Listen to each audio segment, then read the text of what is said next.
What a lovely morning for our Women Ed Northern Ireland International Women's Day on Conference. I'm really delighted that so many people are here, and I'm particularly delighted to introduce and welcome Professor Dame Alison Peacock this morning. Prior to becoming CEO of the Chartered College of Teaching, Alison was Executive Head of the Wroxham School in Hertfordshire. Her love of teaching is legendary, and her career to date has spanned primary, secondary and advisory roles. She's a visiting professor of both the University of Hertfordshire and Glendower University, and in 2018 she became an honorary fellow of Queen's College, Cambridge, one of the first ever female fellows admitted.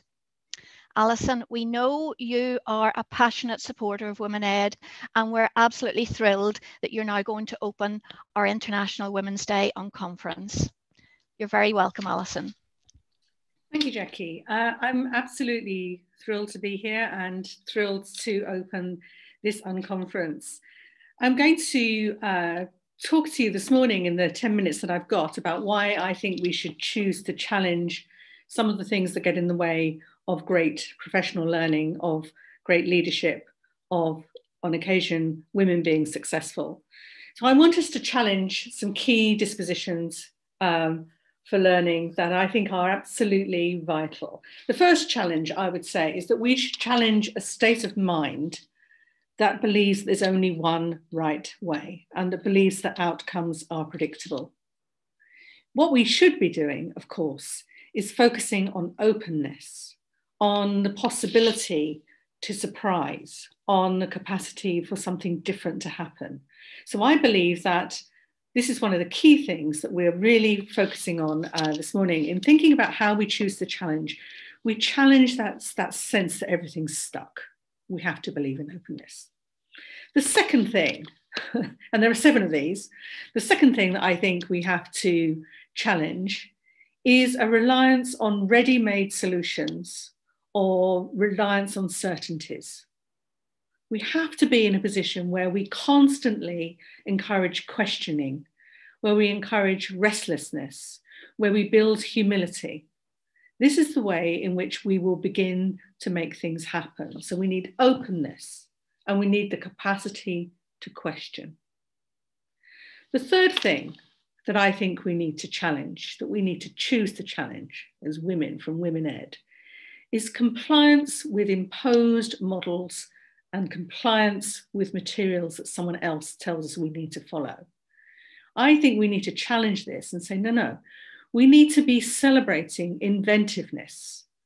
We need to be celebrating creative responses. We need to recognize there is never one right way. And the more that we are open to being creative in the solutions that we find, the greater the chance that we can move forward in a way that none of us expect. All of this is really relevant at the moment with the pandemic, with all of the huge global challenges that we face, but it's also really relevant to our daily lives. It's relevant to how we decide the way we're going to behave the minute we get up in the morning, the way we work with our colleagues, the way we work with our families, being open, being ready to question, being ready to encourage inventiveness. These are all vital. We also need to choose to challenge the notion that we should just accept easy answers and reject complexity. Actually, what we need to do is to be persistent, to offer professional courage and humility in seeking solutions and seeking ways forward and seeking how to find a way through when things are difficult. We do this, I think, in a way that perhaps sometimes isn't understood by a more macho style of leadership. From my point of view, the way that we achieve by stealth, which is, I think, what we're doing at the Chartered College of Teaching, to be honest, but don't tell anybody.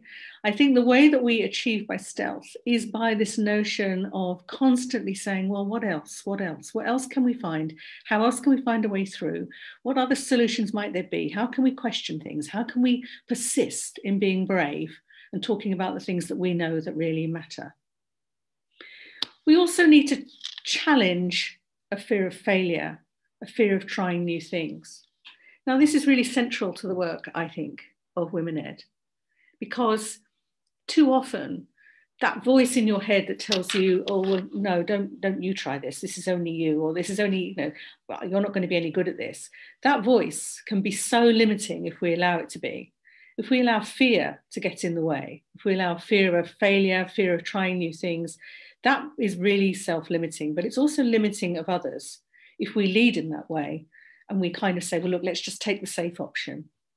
I've just been this morning presenting, got up at the crack of dawn. I've been presenting to the Middle East this morning, and I've been talking about this whole issue about women as leaders, which, anyway, they took it. But I think what I was saying was that throughout my career, actually, I've had to embrace risk in all kinds of ways. So I've had to kind of get over a fear of failure. Otherwise, I never would have taken on a school in special measures, would I? I never would have done that for my first headship. And I never would have started the Chartered College of Teaching when people were telling me, we don't need this thing, what's it for? Yeah. I never would have done that. So I'm not physically brave in that you never see me mountain climbing or wild swimming or whatever, but I am, I think, a risk taker. And I'm saying to you, that's what's needed. But in order for that to work, we need to be able to offer emotional stability. We can't say to people, come on, just keep changing, just keep doing this, just keep doing that. It's too much for people, particularly right now.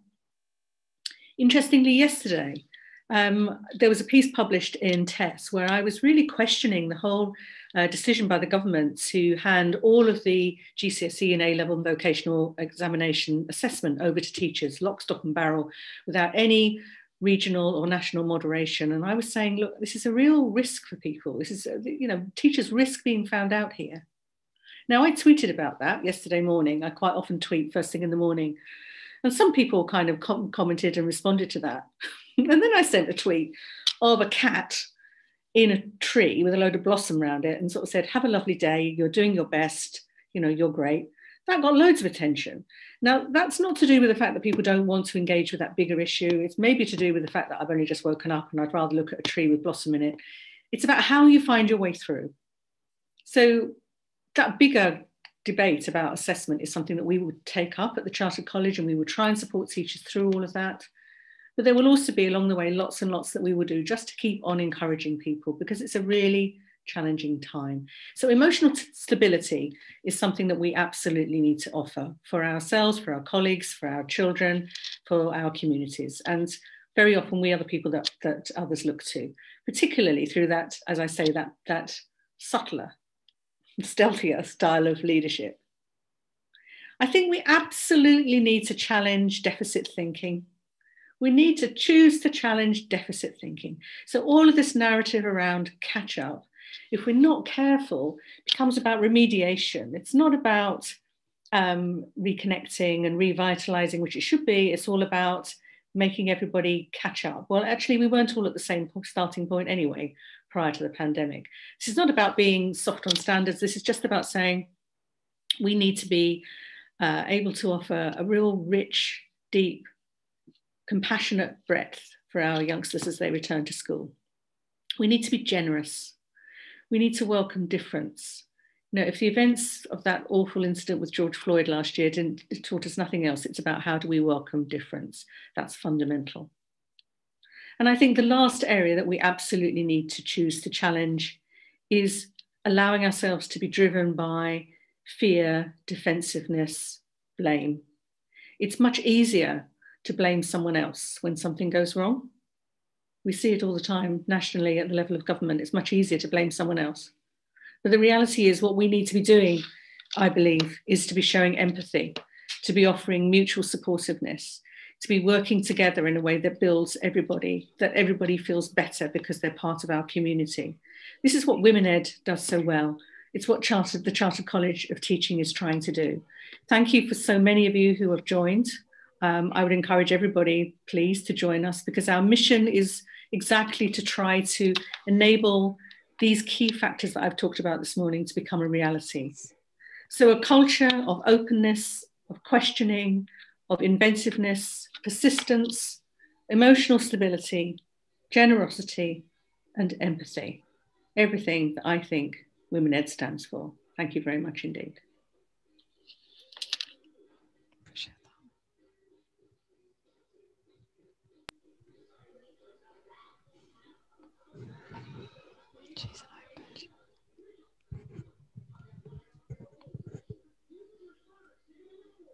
Thank you very much indeed, Dame Alison. Those were inspirational words, and your messages are very undeniably woven through all of the sessions, really, which it was great to hear. I'm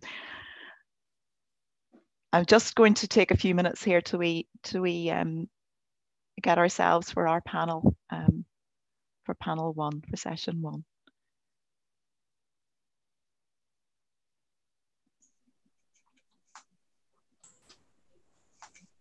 Are we ready? Thank you very much. I'm absolutely delighted to have Alison here. I mean, we have had a great relationship with the Charter College since we began. We're absolutely delighted to have that partnership and to be able to bring the Charter College and all it has to offer to colleagues in Northern Ireland, to ensure that we hear the voices that are making decisions in education and influencing education, and that we're there too, and that we have that the extra dimensions of thinking and extra dimensions of perspective to colour what we do here. And I really would advise, if anybody's not in the Charter College or isn't a fellow and could be a fellow, come along and speak with one of us, or get in touch with the Charter College via the website. We are all either fellows or working towards being fellows, and the exposure to professional learning and thinking is really excellent and very enlightening. So, are we ready to go ahead? Thank you.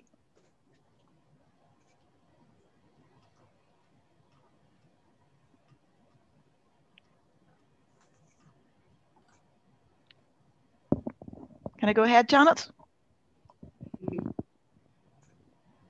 Good to go. Okay.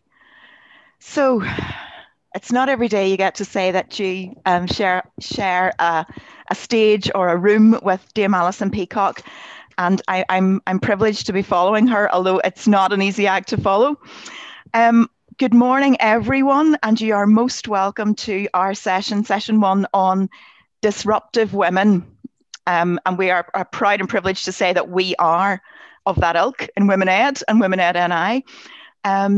My name is Mary Lowry, and I'm one of the strategic leads. And as part of today, I will be chairing and sharing this session on organic, voluntary online professional learning communities and their increasing presence and influence in our working lives. Dame Alison used the word openness, which was really exciting to hear, because I am going to frame today's panel discussion in partly in David Price's book Open, which is a super and very accessible book, which talks about the rise in global learning communities and online learning communities. And he talks about a global learning commons, which is a nod to you'll know, common grazing land and common parkland that has been shared in years gone by. And he says, forget e-learning. The concept of personal learning networks facilitated through social media is the biggest disruptive innovation to have hit workplace learning in 50 years. So I am absolutely delighted today to welcome, on behalf of the Women Ed community, some of these disruptive women, some of these women behind 3 of the other significant online learning communities, to share their experience and learning with us today. We have Nicole O'Connor, Karen Irwin, Louise Kerr, Pamela Algie from Blend Ed NI, and I know that Michael O'Kane is with us today as a he for she, so thank you, Michael. We also have Sian Davidson from NI English Teachers, Lisa Morrison and Karen Shaban from NI Teachers Collaborate. So really warmest of welcomes to you. Some of you are seasoned women editors and some are new to us, so you're very welcome indeed. We're going to open with a little context and background to each network, and I would really like to invite Karen then from Blend Ed NI, and if Janet, could we have the slide please for Blend Ed NI to open up? Thank you.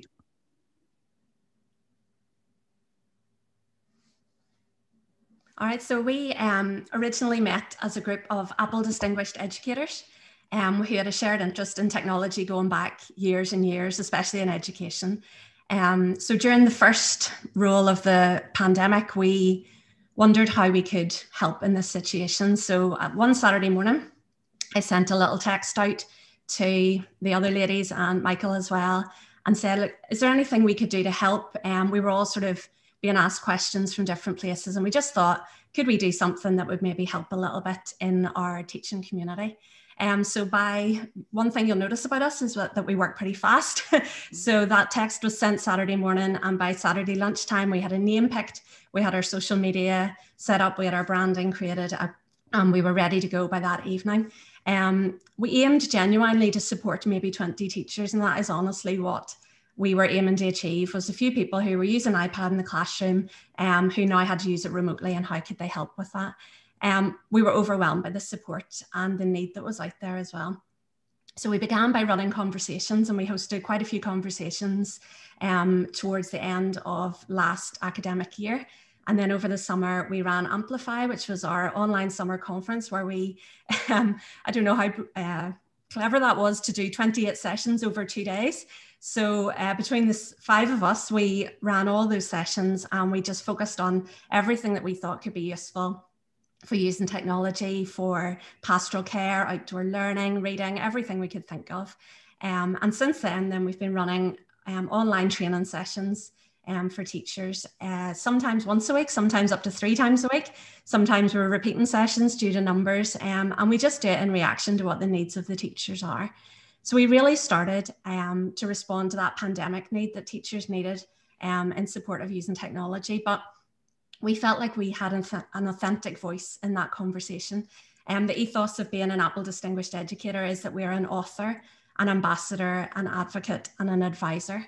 And we felt that we could fulfill those roles in this current situation, especially because we're on the ground experience. We know what's happening in the classroom. We're living this daily. We know the pitfalls, we know the challenges. And since then, our inspiration has just come from all the incredible teachers who encourage us along the way. We couldn't do it without them. How they come along and tell us how we've inspired them, how they've gone into the classroom or into the remote classroom the next day and just used that technology immediately. Thank you, Karen. I know that, I mean, that's so many things you're saying there, the passion, the will to serve, the will to help, to share expertise, and the speed at which you did that. I know that that will resonate with other colleagues in the other online learning communities, and it certainly resonates with ourselves and Women Ed NI. I mean, things were done at a pace, and it's amazing how quickly you can get things done when the urgency is there. Could we hear from yourself now, Shan, please, from NI English teachers, and if we could have Shan's slide, Janet, thank you, that would be great. Hello everybody, it's so lovely to be here today, and already I'm entirely inspired, so it's really just good to get together. And really I'm going to be talking a lot about collaboration and community today, because ultimately that is where NI English teachers kind of sprang up from. And kind of following on from what Karen said, we really only came to life in July 2020 as a result of A, the pandemic, and B, in my mind, when I've been a member of Twitter for, I would say, about 2 years.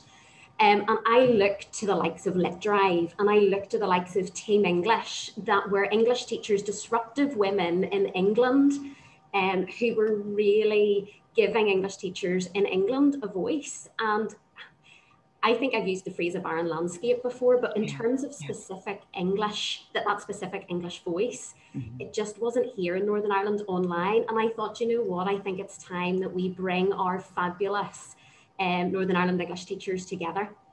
So we started off small, and we started off by setting up a shared drive, and something as simple as an online space where English teachers can come together and share their resources. You know, we've all been there as teachers, this idea of not reinventing the wheel every single time.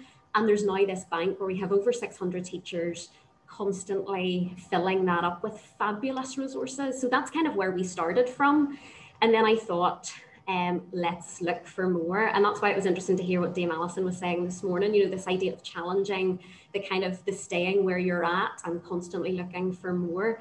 So we then moved on to establishing the Twitter feed itself. And We now have nearly 700, not just English teachers, but the majority of which are English teachers from Northern Ireland, who are constantly taking part in live Twitter feeds, which at the start I had a lot of messages from people saying, how does this work? But now they are a brilliant opportunity for us to come together and really just share best practice. And very often we take either a key stage or we take a specific teaching and learning strategy, and we discuss as English teachers how we are applying those into our classrooms. So that's been really inspiring.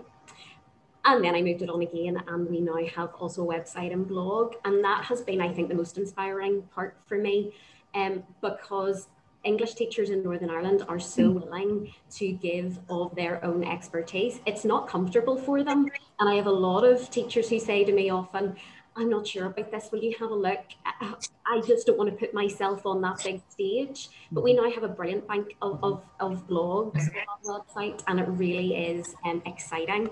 So yeah, we're keeping building. We have plans for the future, and it's just great to see how English teachers together are all collaborating and feeding into all of these other online communities. Thank you, Sian. Again, you know, I'm hearing so many things that resonate there with ourselves, and so much of what Dame Alison said about, you know, having that courage, the courage to choose to challenge and to step up and say, I'm going to do this, we're going to do this.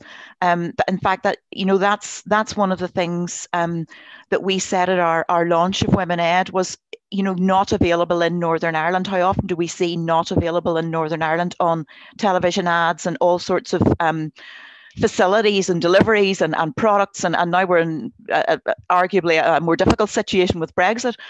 But that, and what you said there about, again, Sian, people not wanting to set themselves up, it's almost as if there's a culture which we need to challenge as well about stepping up and saying, this is my work. I'm not saying it's any better than your work. I'm saying I want to share it with you. If it's any good to you, here it is, in a spirit of generosity. You know, and certainly that is how we function, and that's the spirit behind ourselves as well. And I'm going to come back to that later, Sian, in the discussion, if that's all right. I would really like now to welcome in Northern Ireland Teachers Collaborate. That's yes, that is some network.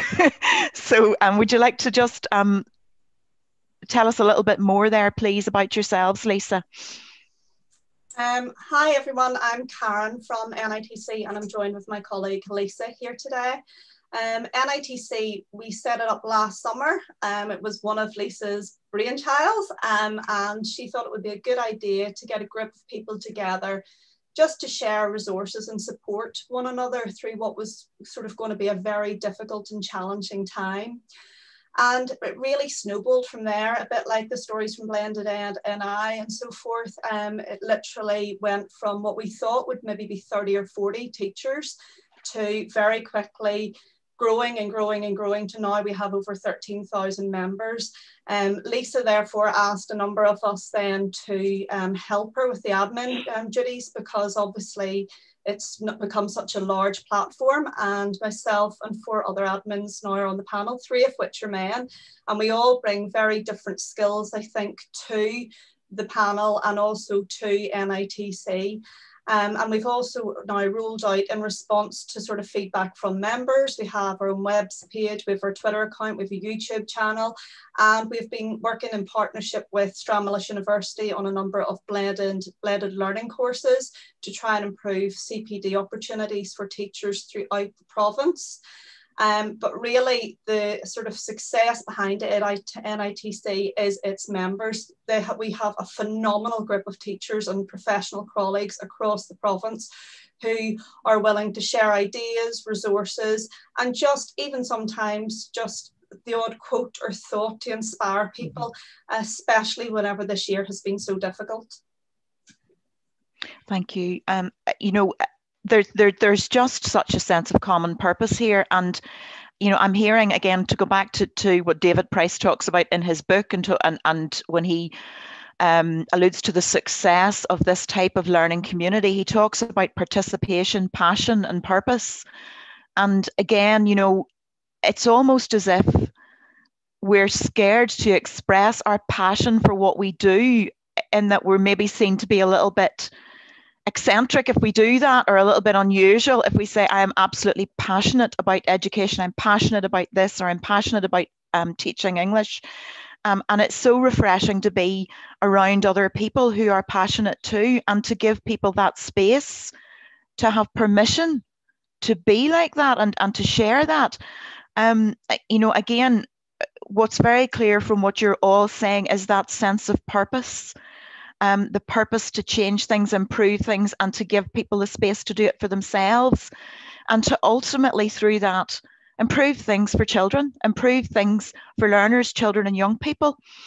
Again, just alluding to what Sian said, and Sian used the phrase a barren landscape. There is an intensity of rich expertise and passion and interest and so much of that among the community of educators in Northern Ireland, and the barrenness is not with us. The barrenness is in the structures that aren't there to allow us to bring that out and bring that forward.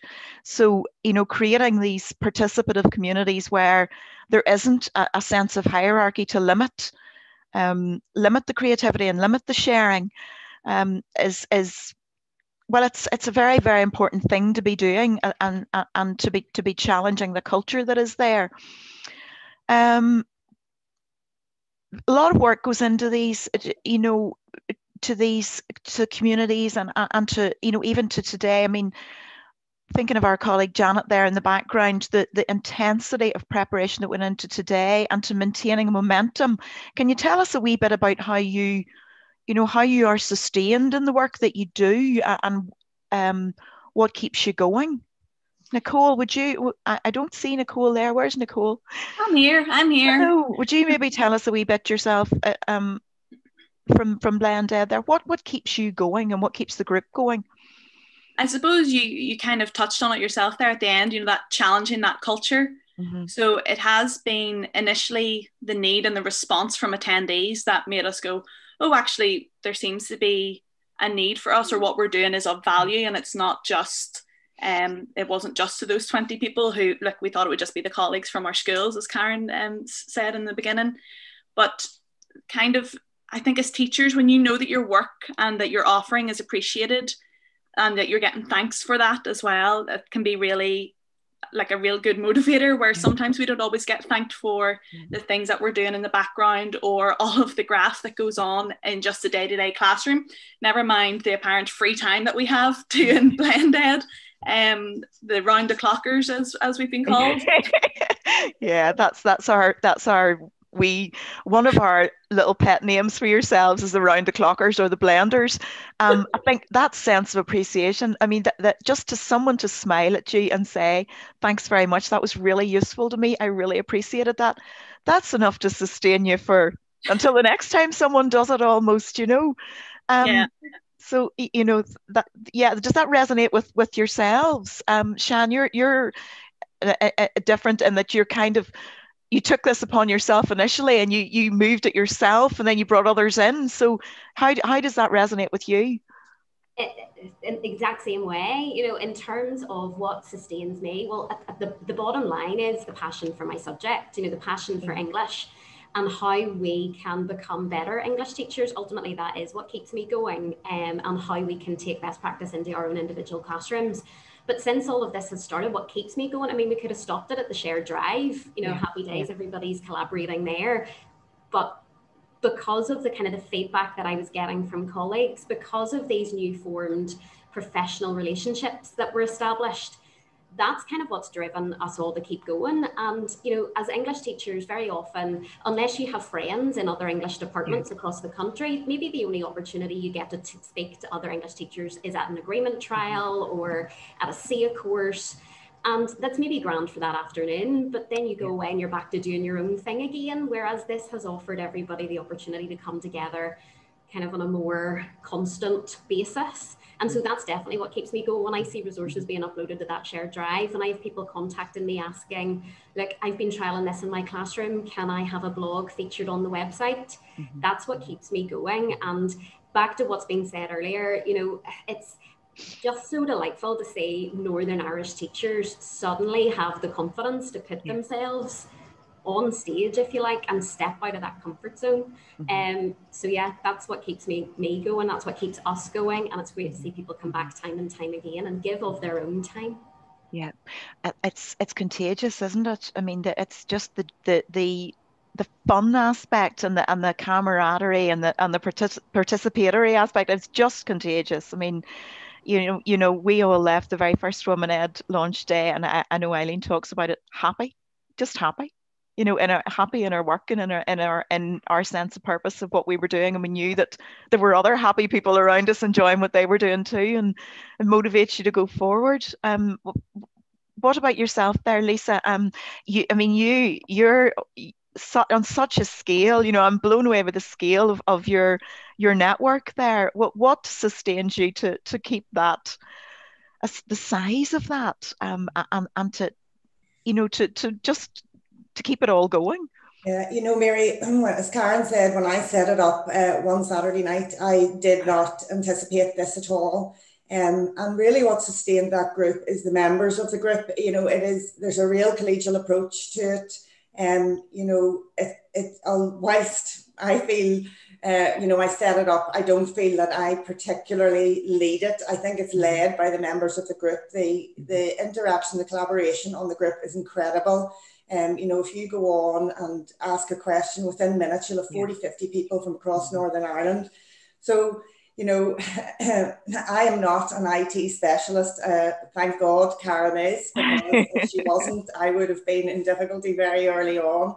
And I'm really grateful to the other people who I sort of harangued into joining me on the group, because I think it may have fallen flat on its face. But really for us, the thing is, you know, it's just given a platform for other people to show their leadership skills and to be able to, you know, contribute at this time. You know, Alison talked about reliance on certainties. We've never had a more uncertain time in our career, and it's been incredible just that people have pulled together and the difference that seems to be making across, you know. Quite often, you know, you'll hear people on the group or see people on the group giving just a wee tiny bit of information, and then you get the feedback from them, from other people saying, oh, I've used this and it's brilliant. And I just think that's really motivating to see people taking the lead from others and improving their classroom practice. Mm-hmm. It's almost as if we're all taking each other forward, you know, that saying, you rise by lifting others. Those are, they're just, you feel, I can feel what you're saying. I can literally remember that feeling from being part of Women Ed. And, you know, I love the fact that being part of these communities that we have, just all of the things Dame Alison said this morning about restlessness and inventiveness and you know, capacity to question things.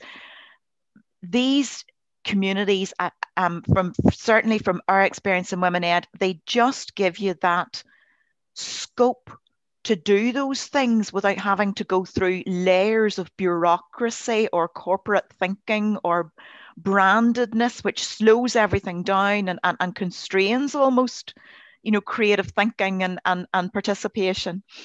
So, you know, it's just a very enriching thing to be part of from our perspective too. Can I ask, you know, you've all talked this morning about, just with eloquence and passion and contagious passion, about the impact that you've had, and you've spoken with humility about that too, and your impact is enormous. You really are change makers. How has this impacted yourselves personally and professionally?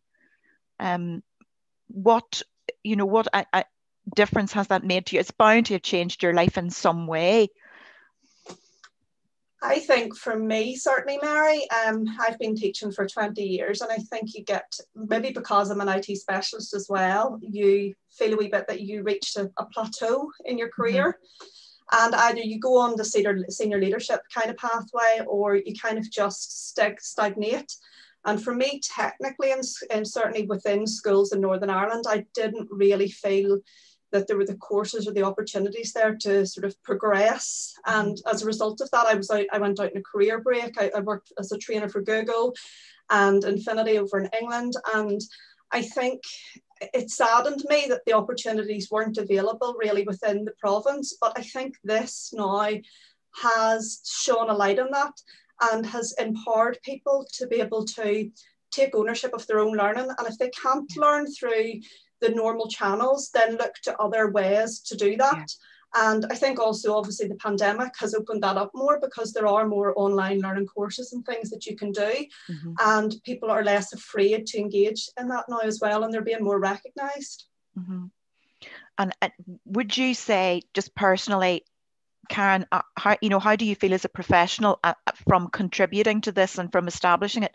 How has that changed you as in how you view yourself as a professional? Yeah, so I certainly now feel a little more motivated insofar as I have learnt from the group as well.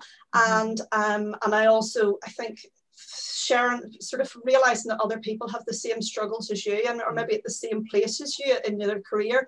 There's a certain sort of collegiality in that you know, you don't feel alone, that actually, you know, we're all maybe feeling in this sort of particular way, and that there are ways, and through group effort we can affect change and we can do something about that, rather than maybe just feeling isolated in your own wee school bubble, feeling, do you know what, I can't improve, I can't continue, I can't whatever.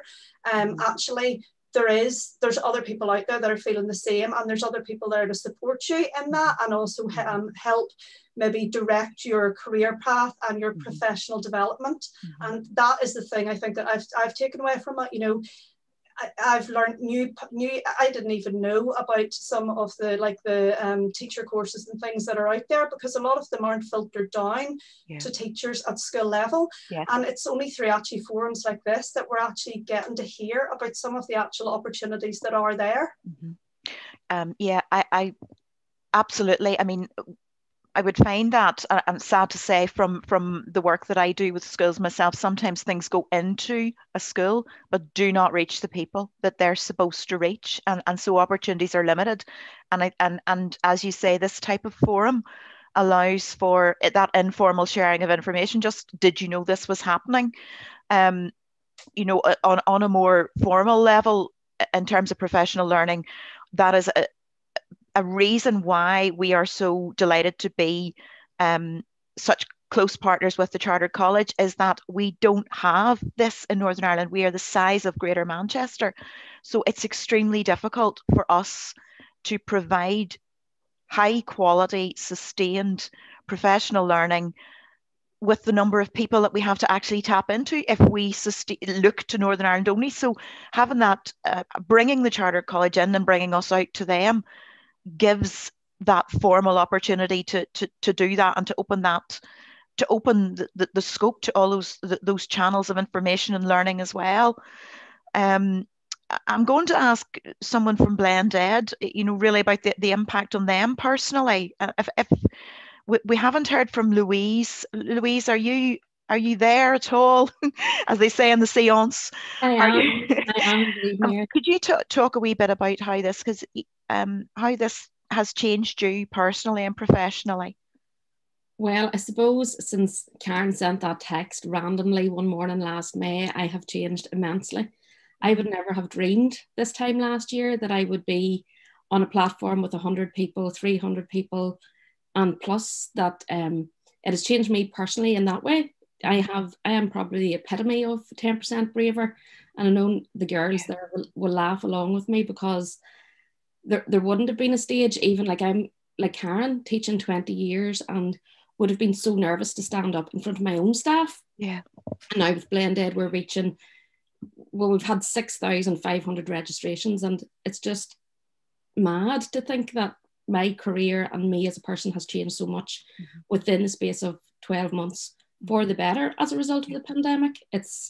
I know the girls in Blend Ed are probably the same. The 10% braver is bandied about in our group chats many times. So we are definitely challenging ourselves for the betterment, we hope, of everybody else. I'm just loving I don't care. It is an emotional word, love, but I love to hear people say that they have become more courageous because of working and doing this type of work. And I also, from a women ed perspective, we love to hear the phrase 10% braver, because it's a little bit brave, but it's actually massive. It's huge.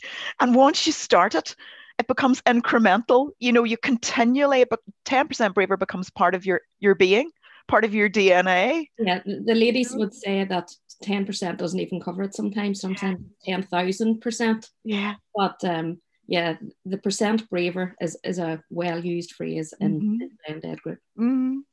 So yeah, we certainly, it's definitely great to hear it come back at us. Pamela, what about yourself from Blend Ed? You're a nursery school principal. How has this changed you? You're on mute. No, there had to be one. I was so busy listening to Louise and nodding along with her, I forgot. A fairly new principal as well. So I started September 2019, and then the pandemic hit, and that was my first year of being a principal. So with Blend Ed, I suppose it's exactly what Louise has said. It's just taking little steps that seem a little bit braver each time. I mean, we would never have dreamed, any of us, that we would have been invited to come and speak to the education committee.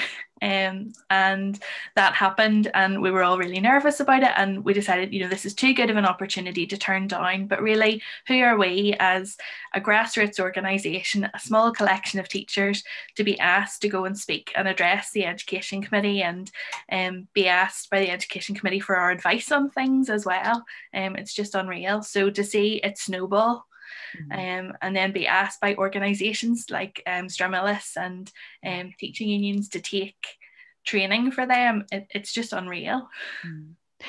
It's demonstrative of the expertise that is within you and is within us in Northern Ireland as a teaching body and as a body in education. And I say teachers, but I actually mean everyone in education. We've got such a range of professionals and parents, and the expertise is there, Pamela, and it's just it shows you the value that is actually now placed, I think, as a result of possibly of the pandemic on teachers, but paradoxically, because we're not desperately sure how well we've been treated in many ways. But I think the fact that we've had to almost make things up as we've gone along and deal with it on the ground, the strength and the expertise has grown so much.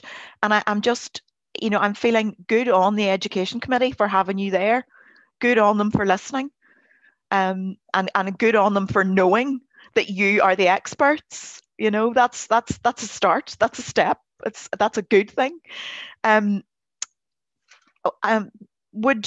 Sian, would you like to add anything there just before we move on about the impact on you personally as well? Because we're hearing great stories here from people of courage and how their expertise is, they're beginning to realize their own worth and have their own worth recognized. Maybe they did recognize it, but it's being reflected back to them. So does that resonate with you? Is that how have you changed? Definitely your work? Resonate with me. I definitely feel like I have been 10% braver. I think I kind of took the leap, if you like, back in the summer, and just thinking, as I said earlier, that it was a space for everybody to throw in a few resources. And now here I am this morning speaking to all these people. So yeah, definitely that has impacted me massively. But I think there's another element to this too, because I think my teaching has been impacted massively by everything. And I'm not even just talking about NI English teachers, I'm talking about all you guys as well.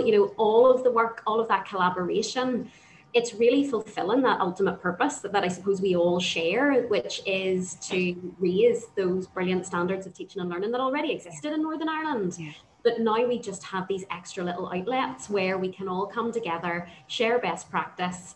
And I definitely think my classroom teaching, whilst okay, it looks very different at the minute because I'm teaching from my dining room table, but I definitely think that has all changed for the better, you know, as a result of all of us coming together and sharing what works for us, and also realizing that maybe what works for one won't work for the other, but there's so much there to kind of pick and choose from. And that's just, that's changed me as a person, but also me as a practitioner too. That is so good to hear. And again, with Women Ed NI, we would feel the things that you're feeling. I mean, I think there's not one single one of us would say that we are unchanged by belonging to Women Ed NI. We are certainly, we are enriched both professionally and personally. The interesting thing, I think, is the unintended impacts of this. You start out with a certain vision of where you think it might go and what you want to do, and then in many ways the unintended takes control, or certainly brings you down paths you mightn't have expected. You know, for ourselves in Women Ed, the initial strapline for Women Ed is connecting existing and aspiring women leaders in education. And when you start to think about that, you then you get women together and you look at what are the issues around women in leadership, and then you begin to see the implications of moving women into leadership, and how that the implications of that are absolutely micro as well as macro. So from our perspective, I know, talking to other colleagues in Women Ed, we've begun to change our language, we've begun to change our thinking and our behaviour as a result of being more conscious around women's issues. And, you know, these are things that they weren't at the forefront of my mind, certainly when I wanted to come together with Women Ed. I simply wanted to come together with people that were like-minded and to try and help people and put something back into the system. But you know, things have moved on, and you know, I'm thinking, for example, and I don't know if this resonates with any of the other colleagues, but our sessions that we have on our days, we had one on self-deprecating language, diminutizing language, and that really was transformative for me, because I didn't get it. I didn't realize I was doing that. I was self-sabotaging through the way I spoke. So, you know, small things like that, but hugely significant things like that have become a part of how we do things. And I think, you know, ourselves speaking together as 4 organizations, we will all learn from each other too, and feed into that. So personal impact, I think, is ever changing and hugely significant, as well as the professional impact. So we're moving on, and we're getting quite close to the end of the session, but we're not there yet. So do you have a notion for where you're going in the future with the communities? Have you thought about a vision, or is that a little too pre-planned? And what do you feel? What do you feel? I think I'll move on to NITC, if that's okay. Would either of you like to talk about where you see things going in the future with yourselves? I think it'll be really, obviously we're very much guided by our members, but there is definitely a hunger and an appetite amongst our community, certainly, for more structured, accredited CPD. And so we have been working with the likes of Stranmillis, and we'll be probably working with some other organisations to ensure that those opportunities are available for colleagues. Because I think that, you know, people have learned so much during this pandemic, and, you know, they want to be able to take their skills probably up to the next level and continue to develop in those, because some people, I've worked with teachers who in the past would have been completely terrified of technology, and now they are 10% braver, they will take that risk. But it's really important that the support's still there for them, and also that they're continuing to be stretched in a meaningful way. Mm-hmm. Yeah, I think everything that we've sort of done to date has been organic, Mary. You know, there wasn't really any great plan. And my concern would be that when we return to classroom teaching, that maybe people won't rely on our forums just so much.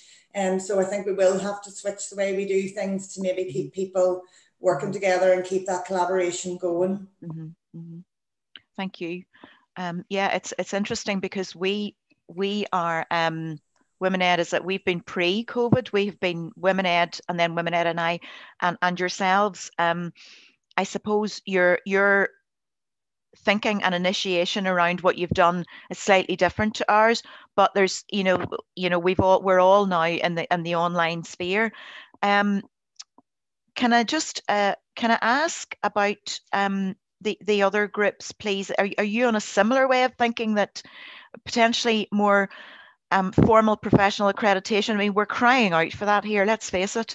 And then, revisiting or looking at how you continue to engage people. Would that be where your thinking is? Blend Ed? Yeah, I think through the whole pandemic, we've really prided ourselves on being reactive, and it's a word that we use quite a lot. That you'll know from the nods of all the other ladies that we will say, well, we do this at 8 p.m. one night and it'll be ready by 9 p.m. and we'll just go for it. And whatever people come to us with questions about, we've reacted really quickly to those situations. But going forward, we are so passionate, and once you get us started, we can sit till midnight and talk about these things on all sorts of calls that we end up on. Teachers have upskilled themselves incredibly. Nobody has stood still during this pandemic, and everyone has had to change their focus from standing at the front of a classroom to sitting at their kitchen table. And we cannot lose those skills. We just can't. It would be a travesty if we upskilled ourselves this far and changed our practice this much to just go, thank goodness that's over, back we go, back to normal. We can't do it. These aren't pandemic skills. These are life skills that we have learnt. And we are so excited and so passionate about what we can achieve after this. We're creating digital citizens. That's what our children are going out into at the end of the day and at the end of their school life. They're digital citizens, and we need to carry those skills. We are the ones that are going to give those skills to those children, and we need to be able to be the ones that take them and lead them. We believe, and we are passionate, that going forward, everybody has a voice in this conversation, and Amplify, as one of our events was, we really want to amplify the voice of everybody in Northern Ireland and education here. We do believe so passionately that collaboration, creativity and innovation can come out of this crisis. Well, it's certainly coming out from yourselves this morning. I mean, when I listen to you, I am completely heartened, and I'm complete faith that our children are just going to be so lucky in education to have you people working with them. It's just, it's good. We're a little passionate about it. You are, and that's wonderful.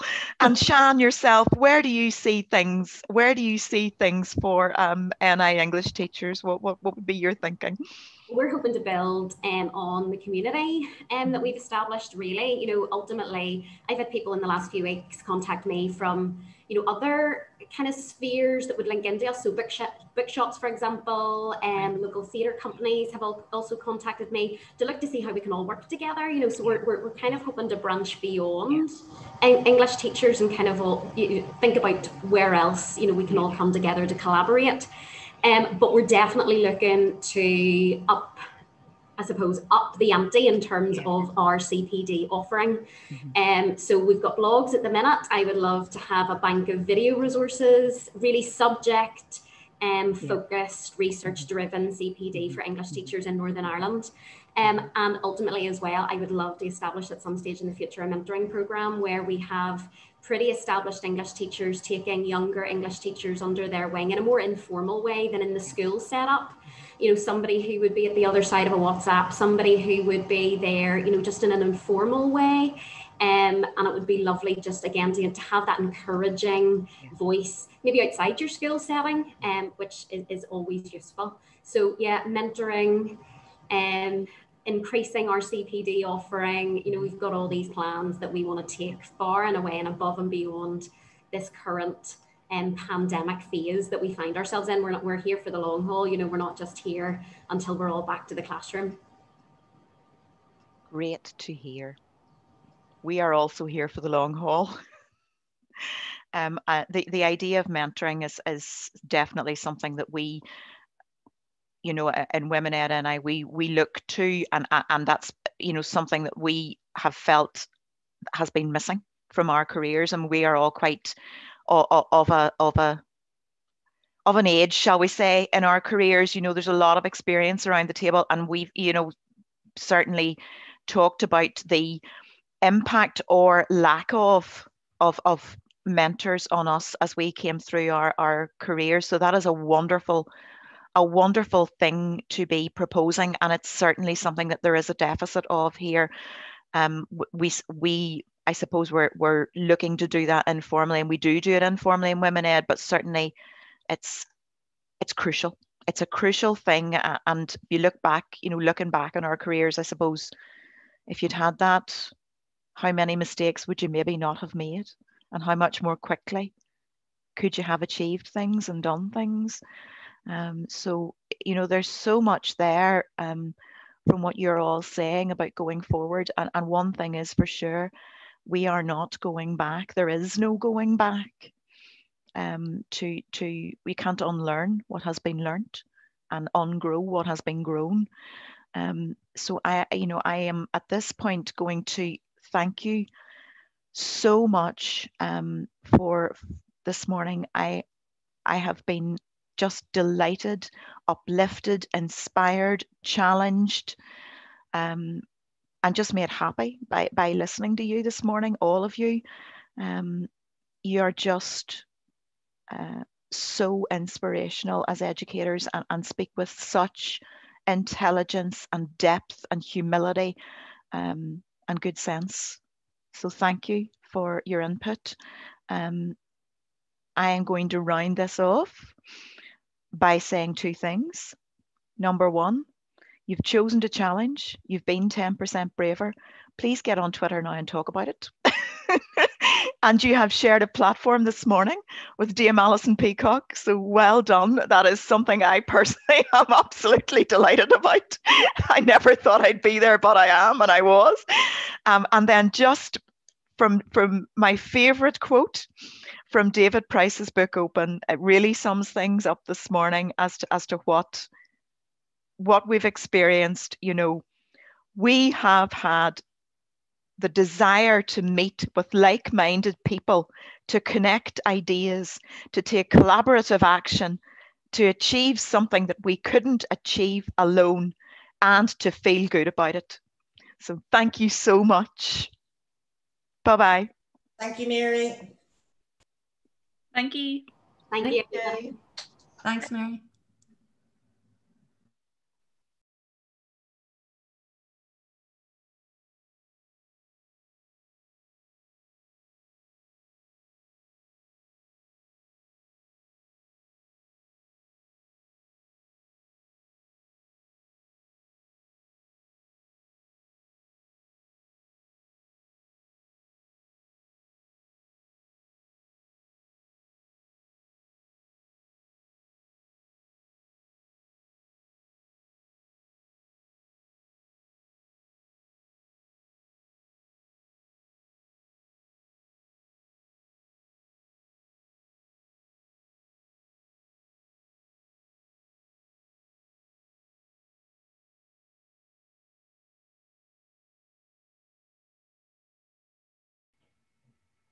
My name is Eileen Roundtree, and I've been asked to talk to you today about the impact that Women Aid has had for me in my journey. I started off with Women Aid in a number of years ago. I attended their inaugural conference that was hosted at Hazelwood Integrated College. And for me, if I'm being honest, I didn't quite know what I was going to be attending. I did know of the large number of hours invested in the conference, and therefore I knew I wanted to support my colleagues.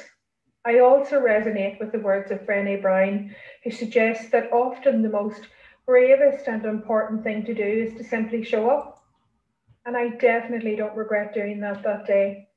I met with the most wonderful, like-minded professionals, all sharing journeys of sorts. We exchanged phone numbers, many laughs. We listened to a lot of very good and inspirational speakers. And we left Hazelwood that day on a high, looking forward to the next conference, whenever that would be. I was asked to host a workshop at the conference in Derry, I was delighted to do that because my area of expertise is using social media as a platform for communication. I'm a massive tweeter. I believe firmly in using that platform as a medium for developing yourself professionally, but most importantly, reaching out to others, connecting with others as I've done with you.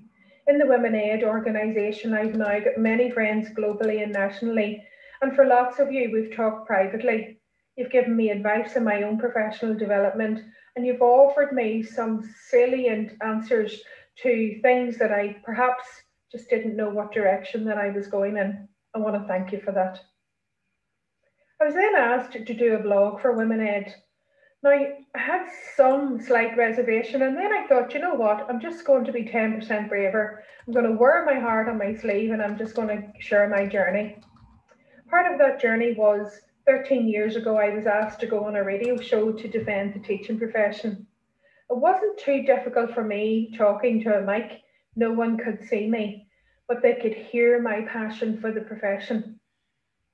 13 years on, I'm hosting that show, and I'm offering others the same platform to come into the radio, into my radio show weekly, that is heard regionally and nationally. And I have to say, every week I find myself being 10% braver, listening to new stories, gleaming ideas that perhaps I can integrate in my own profession. So I suppose for me, offering some advice to you is that whether it's just simply listening to someone or taking part in perhaps something that you've had reservations with to date, my advice is just do it. No one's judging you. We're all a fantastic network. At the end of my blog, I said it was important that we stay connected and we help each other. I also believe that in society, women are the architects. And I'm going to leave you with one thought today, in that we all need to be strong enough to stand alone, but smart enough to know when we need help. And most importantly, we need to be brave enough to ask for that help. I hope I've entertained you in some small way today. Thank you all for listening, and stay safe. Hi, I'm Claire Young. I'm an English teacher based in Edinburgh, and I wrote the Call for Collaboration blog for Women's Ed. I want to call for collaboration because I feel it's how we do our strongest, best work. It's definitely how I do. I call for more circles, fewer lines. It's an image that came to me as I worked with a group of counsellors in training at my summer camp. They loved the camp community. They knew that 2 or 3 of them would probably get posted as junior counsellors the year after, and they were in competition. They wanted to outdo each other. They wanted to show that they were the best, and in doing so, we became a really hard group to work in.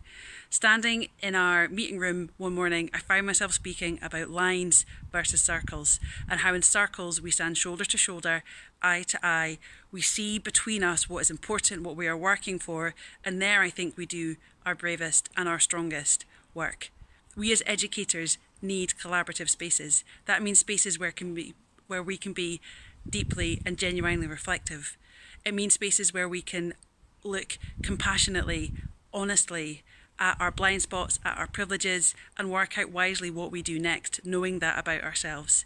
It means we work in spaces where we have real connection, trust, and relationship with the people that we're working with, and in doing so, we can show up to do our bravest and best work. Whatever your brave work is, I hope you can do it collaboratively, and I hope that it brings you purpose, joy, and meaning.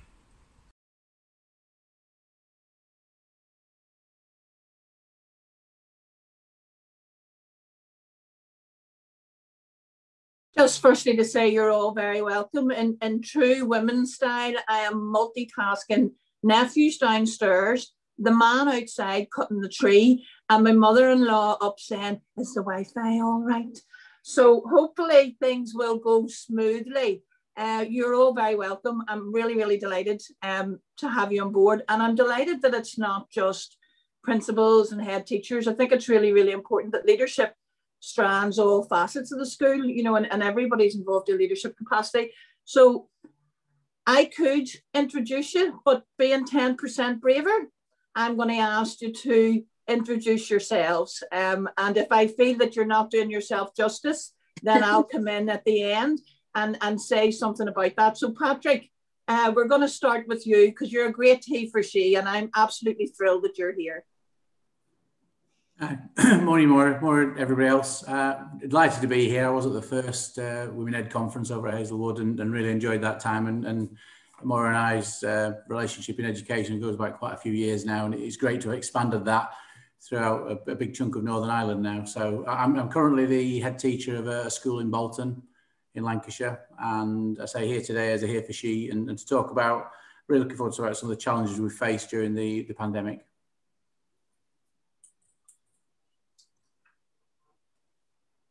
Orla. Okay, hello everybody, delighted to be here and joining you this morning. My name is Orla Donnelly and I'm an English teacher here in Derry. I'm also Vice Principal in Thornhill College. I am a real great fan. I've been following Women Ed for an awful long time on Twitter, and it was really through one of the founding members, a lady called Hannah Wilson, and I often say that she's the person that I want to be when I grow up, because I just find her absolutely inspirational. Just so as I say, delighted to be with you. Colette. Hi everybody, my name is Colette Derry. I am a fellow Westie of Maura's, a big fan of Maura's, and was happy to reach out and take part today. I am geography teacher at Edmund Rice College and also head of learning support and head of community. And marrying those two roles together brings me up to the dizzy heights of SLT, and I'm in my third year in that role now, and delighted to be here today just to share a bit about my journey. So thank you, looking forward to it. And Roisin. Hello everyone, my name is Roisin Rice. I am first and foremost an RE teacher and a computer teacher. I just absolutely love teaching. I'm passionate about learning and teaching, and I'm delighted to be here today among this esteemed panel. It's absolutely brilliant. I'm currently the acting Vice Principal in St Mary's College, which is an all-ability, non-selective school on the lovely banks of the Foyle. So I'm delighted to be here today. Thank you. Okay, folks, I recognise probably in my own role that it has been a challenging time for leadership, but for me, I'd like to focus on this journey today, on the positives around that, because I think as educators, it's really important for us to look at how we can positively deal with the challenge and support and collaborate each other. So I suppose the first question is, what have been the challenges for you this year as a leader in your role, and how have you addressed those challenges, and what's been the learning? The up and the down. I'm going to share a quick story. We meet in the morning about 8:05. Our two vice principals and I meet all the children coming in the morning, and every morning, not surprisingly, I would have music on. And the vice principal said to me, Maura, I think there's something wrong with you. People are going to think that there's something wrong with us blasting music at 8:05 in the morning when the kids are coming in. And I said to her, Anya, for all the bad days that we have had, we need to have good days. So I am blasting this music to get me to Christmas, till we have those bad days that we can look back on the mornings and have laughs. So we use the morning as our sort of fun time to try and just catch up, have a wee bit of banter, play a bit of music, and just really to engage and uplift ourselves because of the challenges. So I'd love to know, what are the things that you do and what have been those challenges? And I'll start off, Patrick, with you, because I know that you have quite a big school and you've also been managing, you sort of undersold yourself a wee bit there. Patrick has been involved with quite a lot of schools, would go in, professionally develop the school, be involved in the process of bringing the school, for example, from an RI stage up to a point where it's doing particularly well, and be involved in the continuing professional development, the well-being, and also the appointment of new staff. And he also, in his own time, frequently mentors quite a lot of leaders across education. So sorry about that, Patrick, you were a wee bit shy. Well, that's it. I'm a shy boy. But again, we're talking the challenges, but real opportunities as well. I started the new school. Again, we had some issues, some leadership instability for me to be able to come in and take over the school I'm in at the moment in Bolton. And the challenge, I suppose, is to create a real culture of care and aspiration, and to lift a school and make sure that fortunes, we don't make excuses because of the pandemic, but we go full steam ahead. And that's a challenge in doing that and taking the staff with us. And I've got to say the session one, in fact, where we're talking about the talent development and creating that talent pipeline. That's a big sort of journey within the school I've been in as well. So creating a structure where staff are encouraged, engaged, empowered to own their own professional development and grow and get that excitement going. That's been a real challenge during this time, but one that the staff have really lifted to. And I suppose creating a feeling of team within a school without additional money, without obviously the face-to-face contact, we had to find a way to keep people connected. And there's another organisation out there on Twitter called Teacher 5 a Day, which is very much around the mental health and well-being of colleagues. And we've embraced many of those things there about professional learning, about being connected, about noticing and being mindful of the things around us as well. And volunteering and supporting each other. As you mentioned there, coaching, but really creating that culture of coaching within the school as well. So those challenges have been there, but it's gone really well. We've just had day 100, the surveys for the staff, students and parents, and overwhelmingly positive around what we've achieved in that time and the heart and soul of the school that's really, really growing as what they call Team West Horton. Thanks very much for that. Colette, what about you? What have been the challenges at Edmund Rice and how have you dealt with some of them in your role? I suppose what the main challenge has been just the constant change, the uncertainty at the start of all of this and how fluid it continues to be, you know, the constant changes. It really has been like trying to tame a galloping horse, you know, at times, and just me being so early in my sort of leadership role as well, you know, and a bit unsure of myself at times and not having that connection with my staff, you know, SLT members that I would lean on.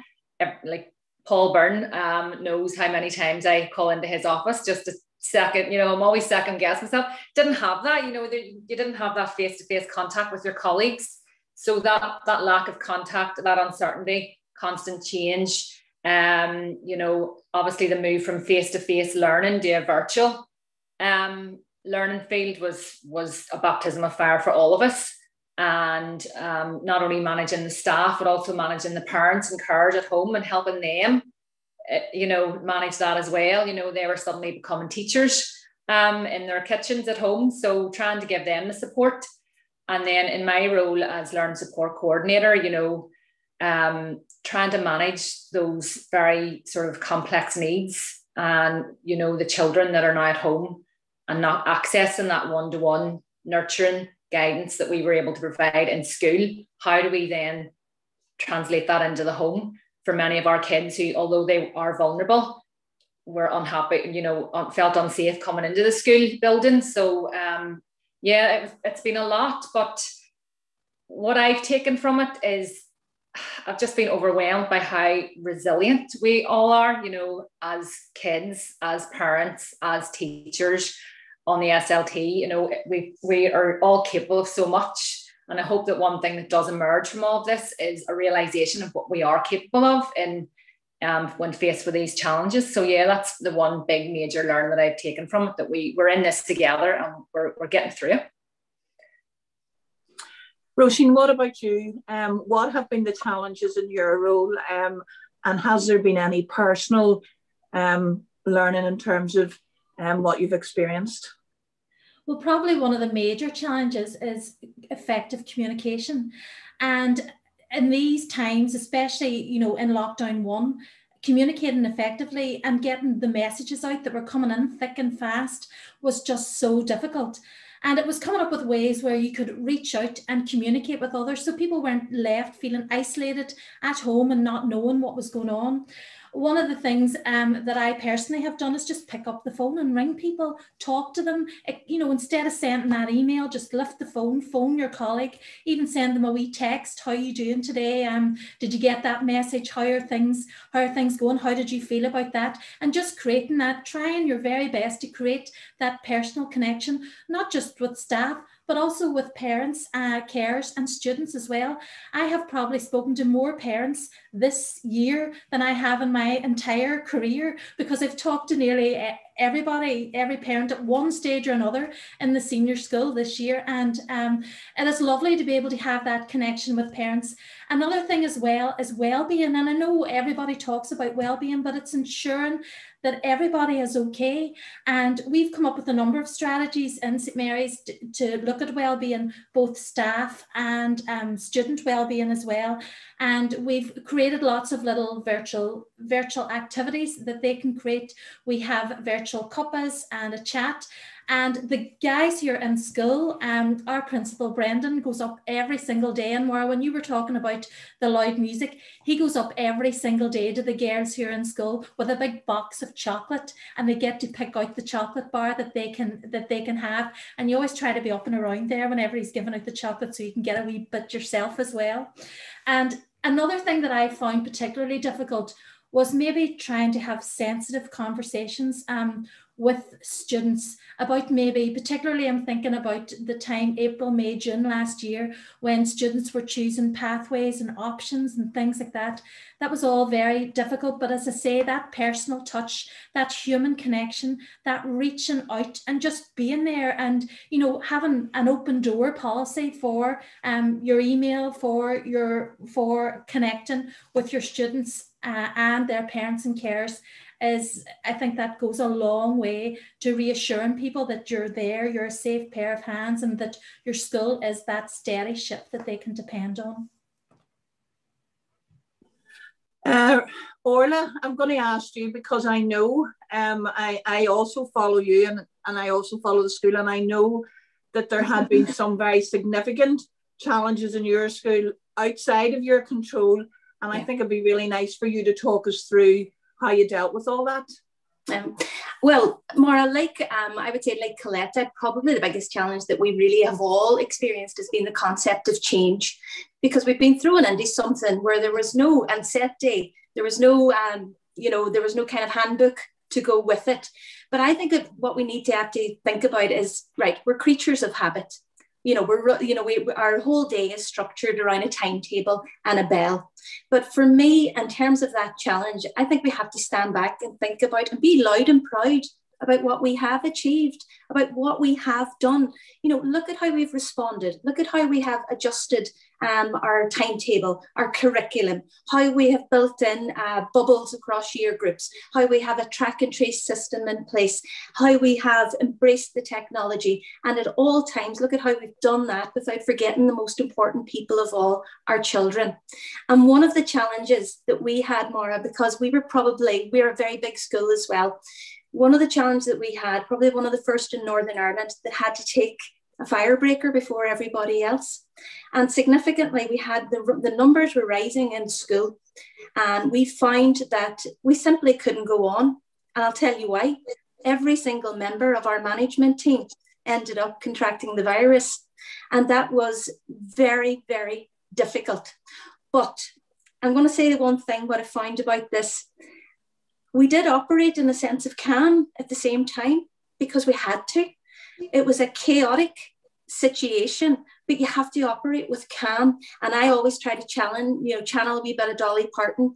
We can't direct the wind, but we can adjust our sails. And the concept there being was, we all had to go off. We had to close our school. We got quite a bit of negative flack in the media, essentially, to begin with that, because we were the first school that this had happened to. But we had to have the courage of our conviction, and we had to stand by and say, this is the right thing for us. This is the right thing for our community, and we'll stand by this. And one thing, when I've reflected on this, see, when I returned to school after having the virus, I actually returned more calm and level-headed, because I knew that's what people were going to need even more so, just to be really, really calm and take it at the pace and just deal with it as it arrived.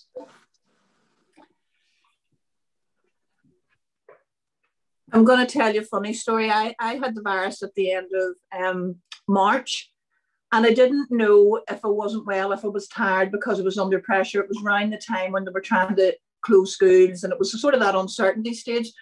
And my sister had it, and she lives down south in Carlingford. So they were tracking and tracing, and they'd phoned me and they said there's a probability you have it. And I wasn't well, but I was sort of working from my bed.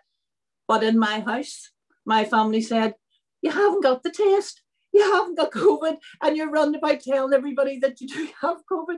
So when they weren't testing at that stage anybody, so when the antibodies came back or were able to be tested in September, of course, I went, and I was up the lane to where I live, like Usain Bolt, with the results. I had it, but you didn't give me any sympathy. So I think, you know, at those times, it's important for your leadership, I suppose, maybe to have people around you that don't give you the drama, because probably if I had had that, I maybe would have been a wee bit more or less tolerable. But moving forward, I've learned some things about myself through the pandemic. You know, I've had to look after my mental health. So we have 200 staff, and at this time, you know, I'm finding that people have a wee bit of an increased angst, which is normal and it's reflective of society. So there's no issue with that. But in leadership, when you're listening to the angst of everybody else, it's important to not allow that to drag you down with the overwhelming nature of everybody else's problems. Because in a day, you could be listening to maybe 10 or whatever else. So I have found for me, I've been out walking every single day. Every day since the pandemic, I've been out walking for my own mental health. And I'm wondering, two questions, I suppose. What has been the personal learning for you? Never mind your school, you personally as a leader, I want to know, will you share for us, have you learned anything about yourself?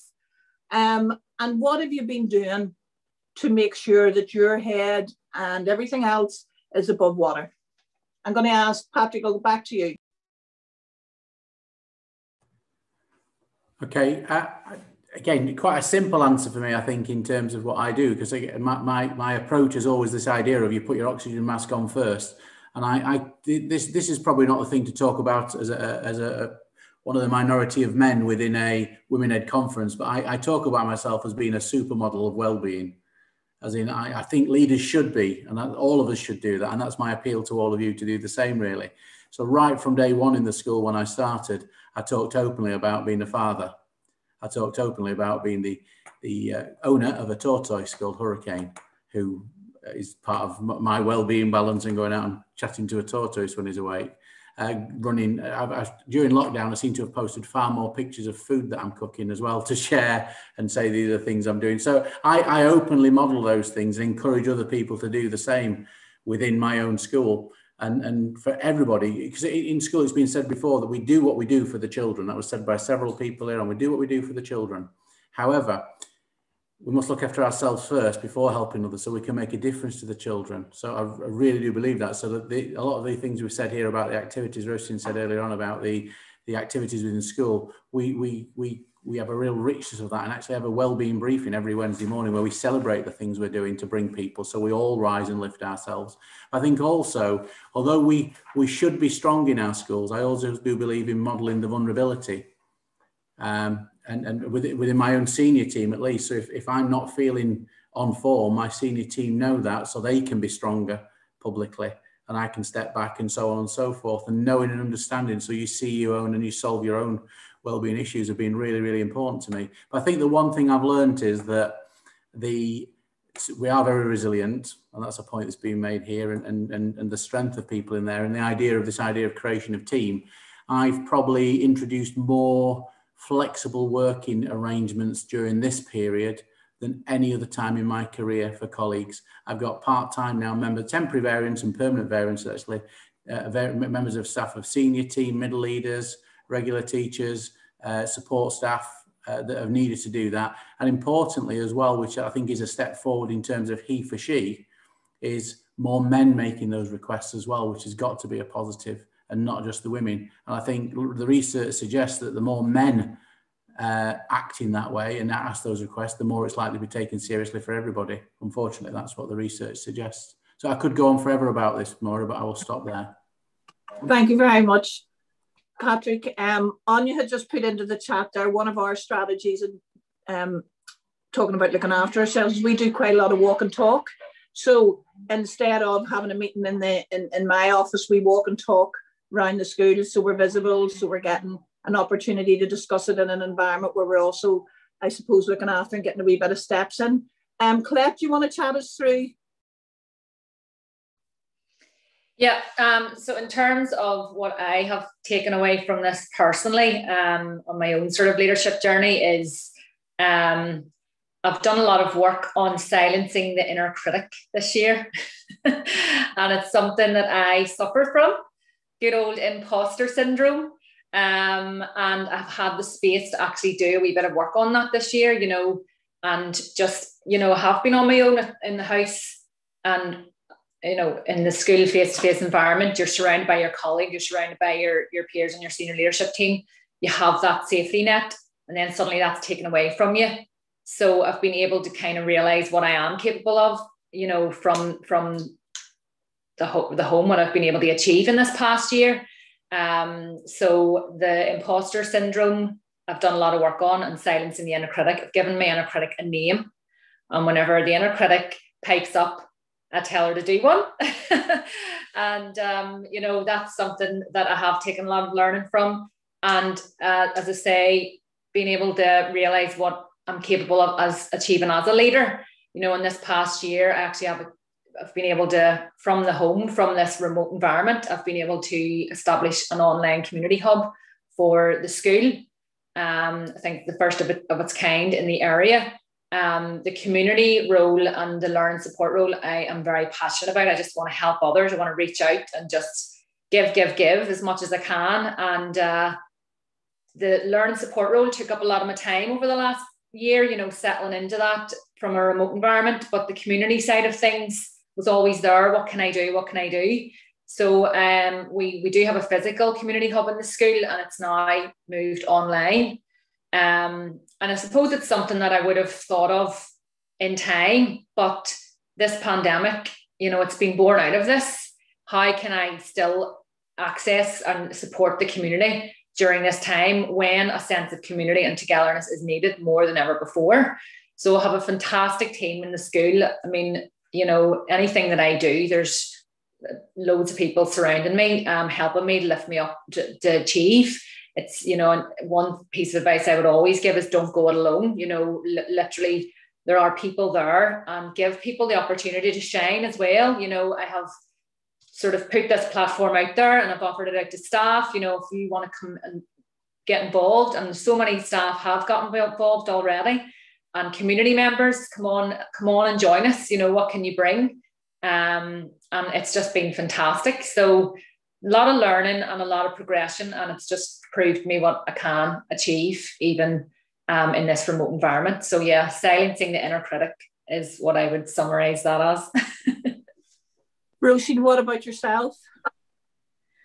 Well, I think one of the things that I've learned most is that people are adaptable, they are flexible, they're very responsive, and as Patrick said, very, very resilient. I personally, you might think this is funny, but this move to Teams and remote learning is just right up my street. I love all things Teams. I love all things with remote learning. And it's something that I had been working on prior to lockdown, but this has just completely accelerated it. So in order to support our teachers in school, we always had 2 Microsoft expert educators in school. I was one of them, and the other person who was moved on to another job, so we had none.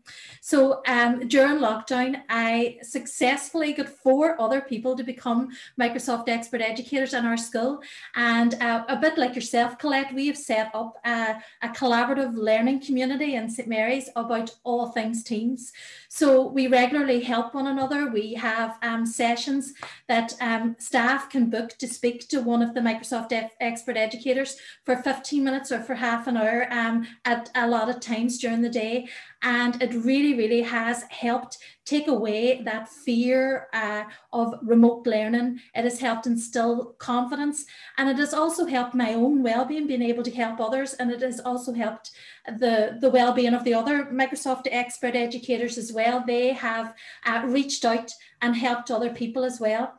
I'm also part of a group which I never thought I would be part of, called Blister Sisters, and we have set up a walking group like yourselves too, Maura, in school, and every week we have a challenge and we have to put our steps and everything in.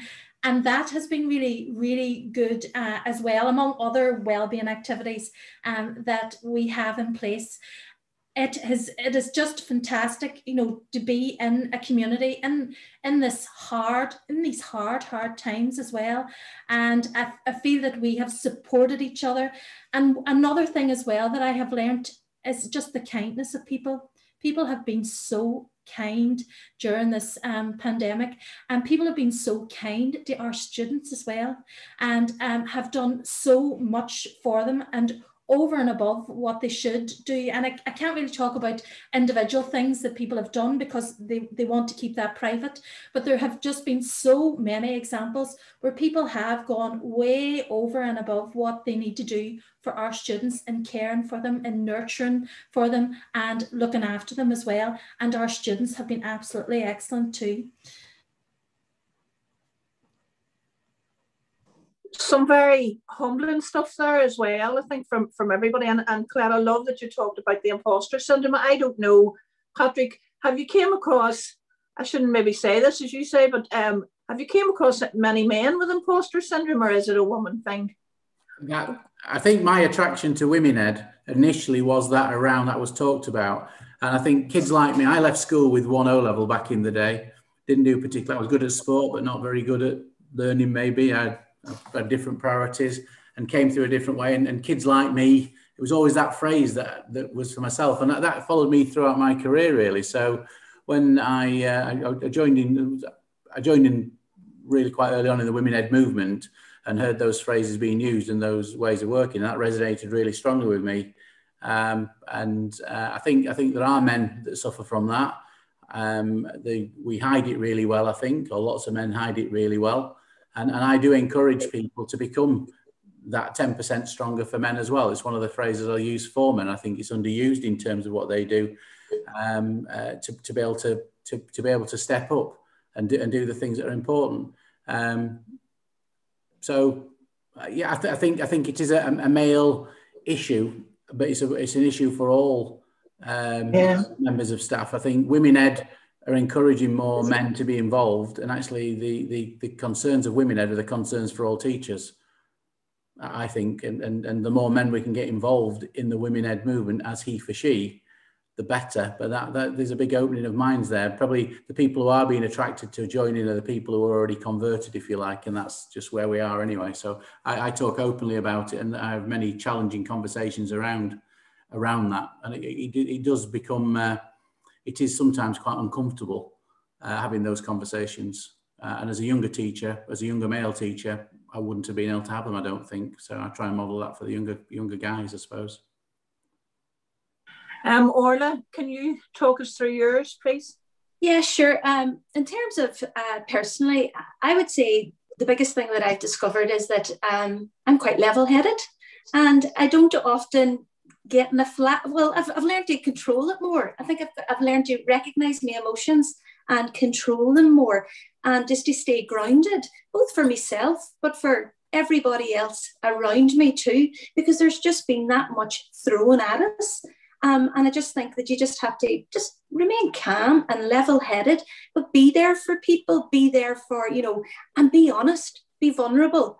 I think, Patrick, you said that, wear your heart on your sleeve, be vulnerable. I don't know, I don't have the answer, but you know what, I'll go off and I'll see if I can find it. You do what you do until you get better. And then when you're better, you do better. And just that constant striving, to do better. In terms of professionally, I think it's about taking ownership of your leadership as well. And particularly in a time when so much was out of our control. You just had to be brave and say, well, this is what it is, and this is how this is me, and this is how I am coping with this. We were disrupting people's norms. We were saying the school year and life that you once knew is no longer there. It's very, very different. And I remember standing up in front of the staff in those initial days and looking out at that sea of faces, all masked up, socially distanced, and there was fear. That's what I saw, was fear. But do you know what? I recognized it because I had that fear and I had that anxiety. But as I say, just to remain calm. And then when it got to that stage, when we knew we were all coming back, it was about I suppose, what was it? It was about creating it, believing in it, and just living it. We had to live it, because it would have fell down at the first hurdle. And you know, that was just it, just being transparent from the start. Okay. Probably about 10 minutes left. So one question, I always try to get a bit of strategy in because I'm boring and I'm always trying to learn. So one of the things for us, I didn't think we were as effective as what we could have been as a school in the first lockdown. And in the second lockdown, I wanted to have more, I suppose, a finger on the pulse in terms of really trying to identify the climate around the school. So one of the things that really worked for us this term in particular was the use of student feedback forms, meeting the student council, meeting the parents' council, and parental feedback forms. And they were very positive sources of evidence for us to show, not in terms of inspections, but to show the staff. And actually, the feedback was more significantly positive than what we had anticipated, because we had anticipated to use the feedback for improvement, and we have. But we probably thought we're going to get a lot of backlash here around this, and this. So the learning for me is it's important to understand the student voice and the parental voice, particularly during these times. So I'm wondering, has there been any learning for you? Has there been any strategy? Has there been something that you've used and you've thought, you know what, that's made things different, that's made things better, that's actually something that we would use again, or that's learning for us? Talk us through something that, obviously you can't take everything out and put it into your own context, but if someone was watching here and you had a wee nugget in terms of a strategy that you used for your school during this time, what would it be? Patrick. A couple of things here. If I talk some of the tools we use, you mentioned the perception goal, the questionnaires there.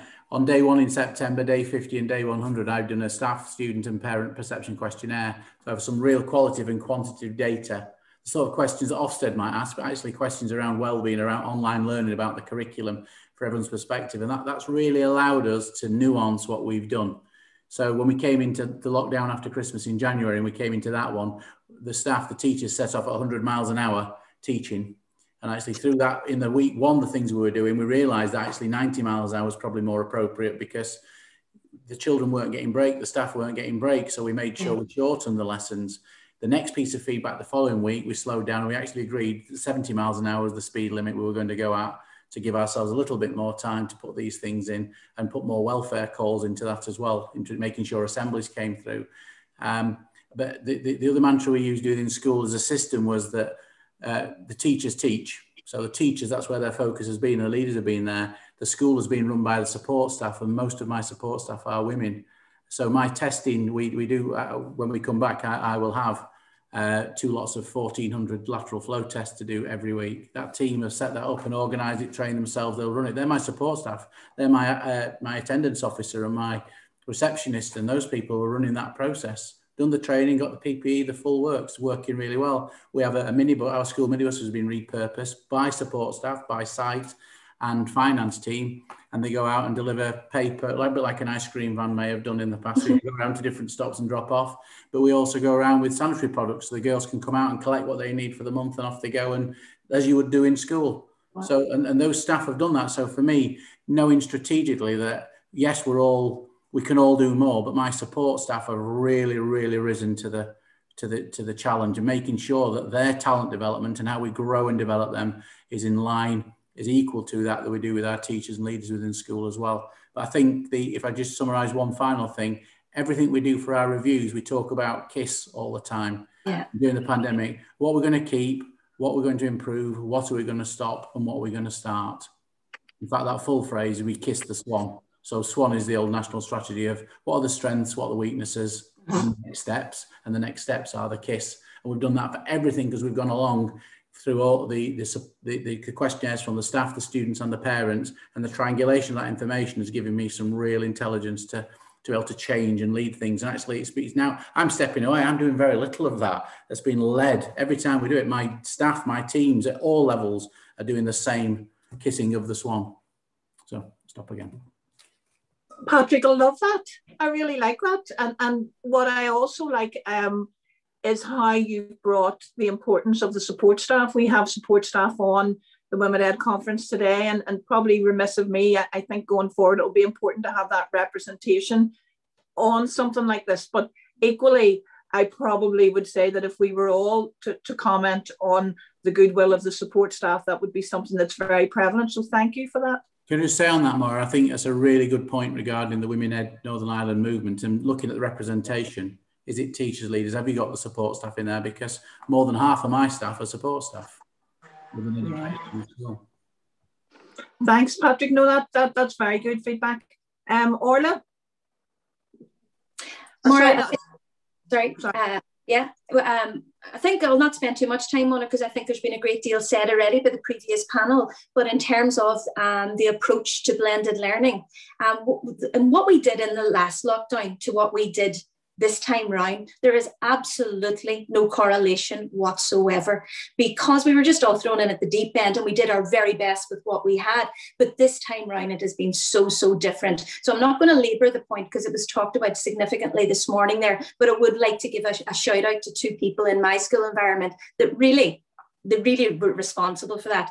Catherine Green, a PE teacher, and Hugh McSorley, one of our senior teachers. In terms of, if I had to pick one little thing that I think that, and I love that little phrase that Patrick gave of the kiss there, but if I think of the one thing that I know that we have done better is communication. And just the notion of, because we have been bombarded by communication from the media, from the government, an awful lot of it has been about doom and gloom. So it was very important that we were communicating in a timely and an appropriate manner with our whole school community, but not overwhelming them, and not overwhelming them with reams and reams and reams of information, but, you know, taking the jargon out, distilling it and getting it across clearly. Roisin mentioned it previously as well. Good old-fashioned communication, the notion of picking up the phone, checking in with somebody, a wee positive praise postcard in the post for a child. It could be the newsletters, the good news stories, the messages from the staff. And we're currently working with a clinical psychologist in our school on something particular, and she uses a little phrase, Dr. Karen Treisman, every interaction is an intervention. And I think that really sums it up, that the level of importance of communication.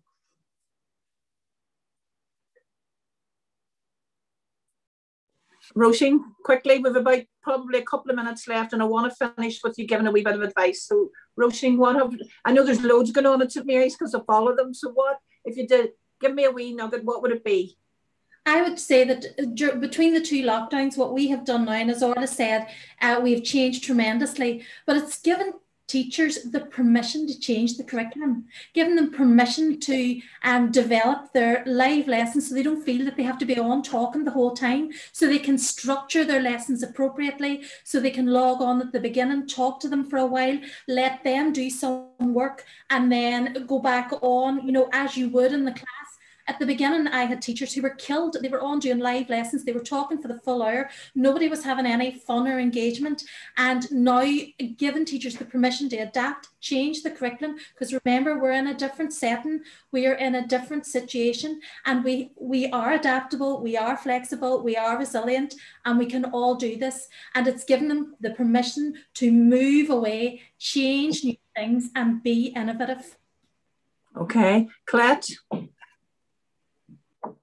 And going on it with everything, I'm just ticking everything that is being said is being done at Evan Rice College as well. But I suppose my one nugget from my role would be the creation of community at Evan Rice College. I mean, we always have been one big happy family, but no more so than the past year. That has really shone through.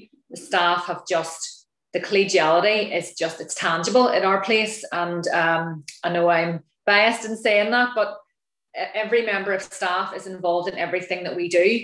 And I like the way Patrick, you know, spoke about the support staff at Evan Rice College as well.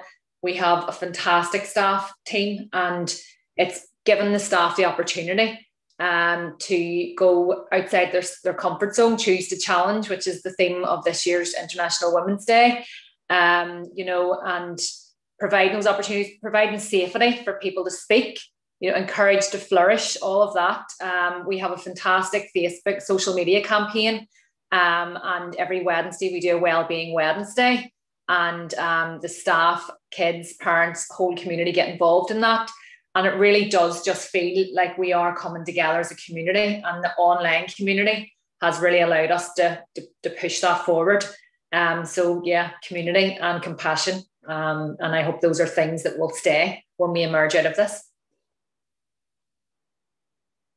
5 minutes, and then we're going to wrap up for a comfort break to come back at 12:05. So just before we finish, two things. The first thing I'm going to say is I, as many of you know, judge the Pearson UK Head Teacher of the Year Award, and we tend not to have as many applicants from here. So because there's so many people on, I think it's difficult being a head teacher, and I'm just wondering, would some of you maybe reflect on opportunities for your own head teachers and think about that, because I think it's important that the work that's been undertaken is recognised, not just in Scotland and England, but also here. So that's it, just by the by.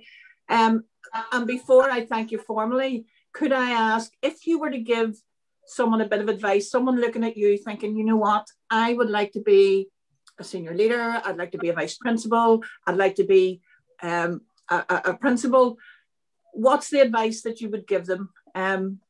So we've quite a whole representation of people here. So not just moving into your roles, but moving into any leadership role, because for me, leadership is from top down, bottom up, and it involves all members of staff. So what's your leadership advice for someone listening today?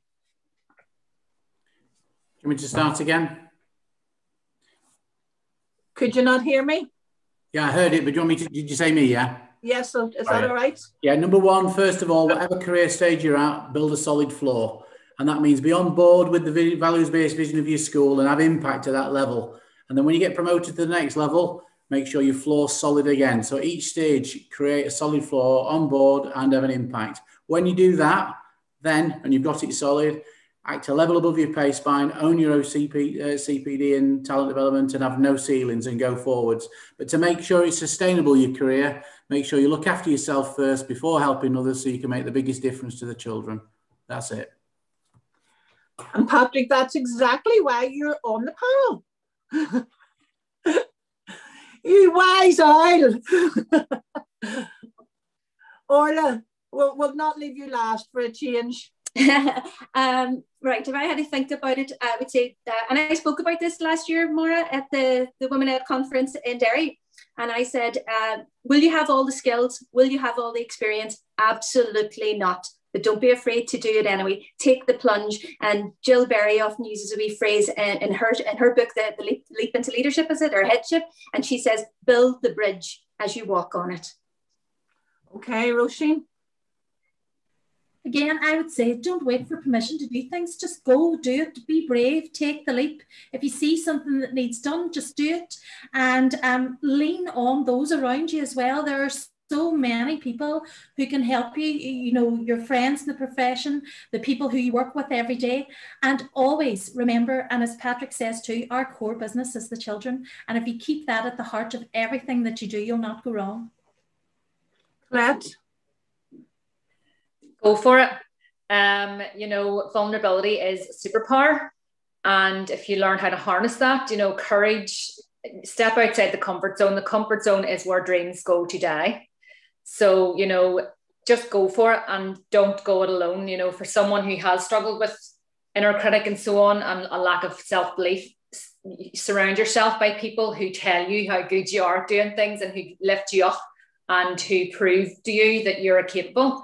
And don't, you know, if you've got an idea, there's a lot of opportunity that's going to be born out of the back of this pandemic. You know, there's funding has now been made available to schools.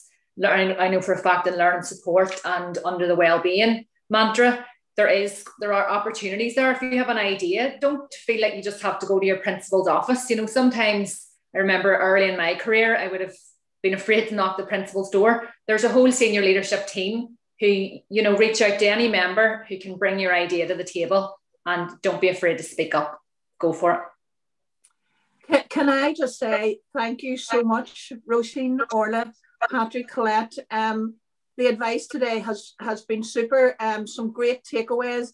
I love that every interaction is an intervention. I love the kiss. I love the vulnerability as a superpower. And I think that there's plenty to take away. And what I would say to people that are watching today is please feel free. Most of the presenters, panelists are on Twitter, and use that Women Ed group if you are going for a promotion, if you do need a wee bit of advice, if you want to tap into somebody, that's a very purposeful network to help and advise you. So I look forward to the rest of today. Also, a big shout out to Dame Alison. I met her when she was over in Belfast, and I was very struck by one really important thing. It wasn't her vulnerability, it was her humility. When we were chatting to her, and her approachability. And I think that that's always something that's very important in your leadership journey. So hope to see you all back at 12:05. Take care, everybody. Thanks. Thank you. Okay, and just before everyone races off for their coffee break, Vivian Porritt has asked just to fill in this Mentimeter. You wouldn't be at a Women Ed on conference unless you had a Menti question to answer. And the question is for you to ponder over break time: what are the barriers to women leading in education? So if you fill in the code, 391008 on menti.com. I'll put it all in the chat for when you come back. So menti.com, and the code is 391008. The question is, what are the barriers to women leading education? So reflect on the question, and we'll see you after break. Thank you.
Hi, Anya.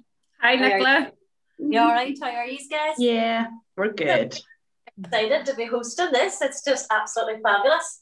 We are about to start our lovely well-being for Wonder Woman, I suppose, as we named it. Because let's be honest, we're all Wonder Woman at the moment with all this pandemic. So our session really is about taking a wee closer look at how we've all managed our well-being in this pandemic time. It's really important at this point to look at how far we've come, what we're doing in order to protect our own well-being and protect the other well-being of others as well.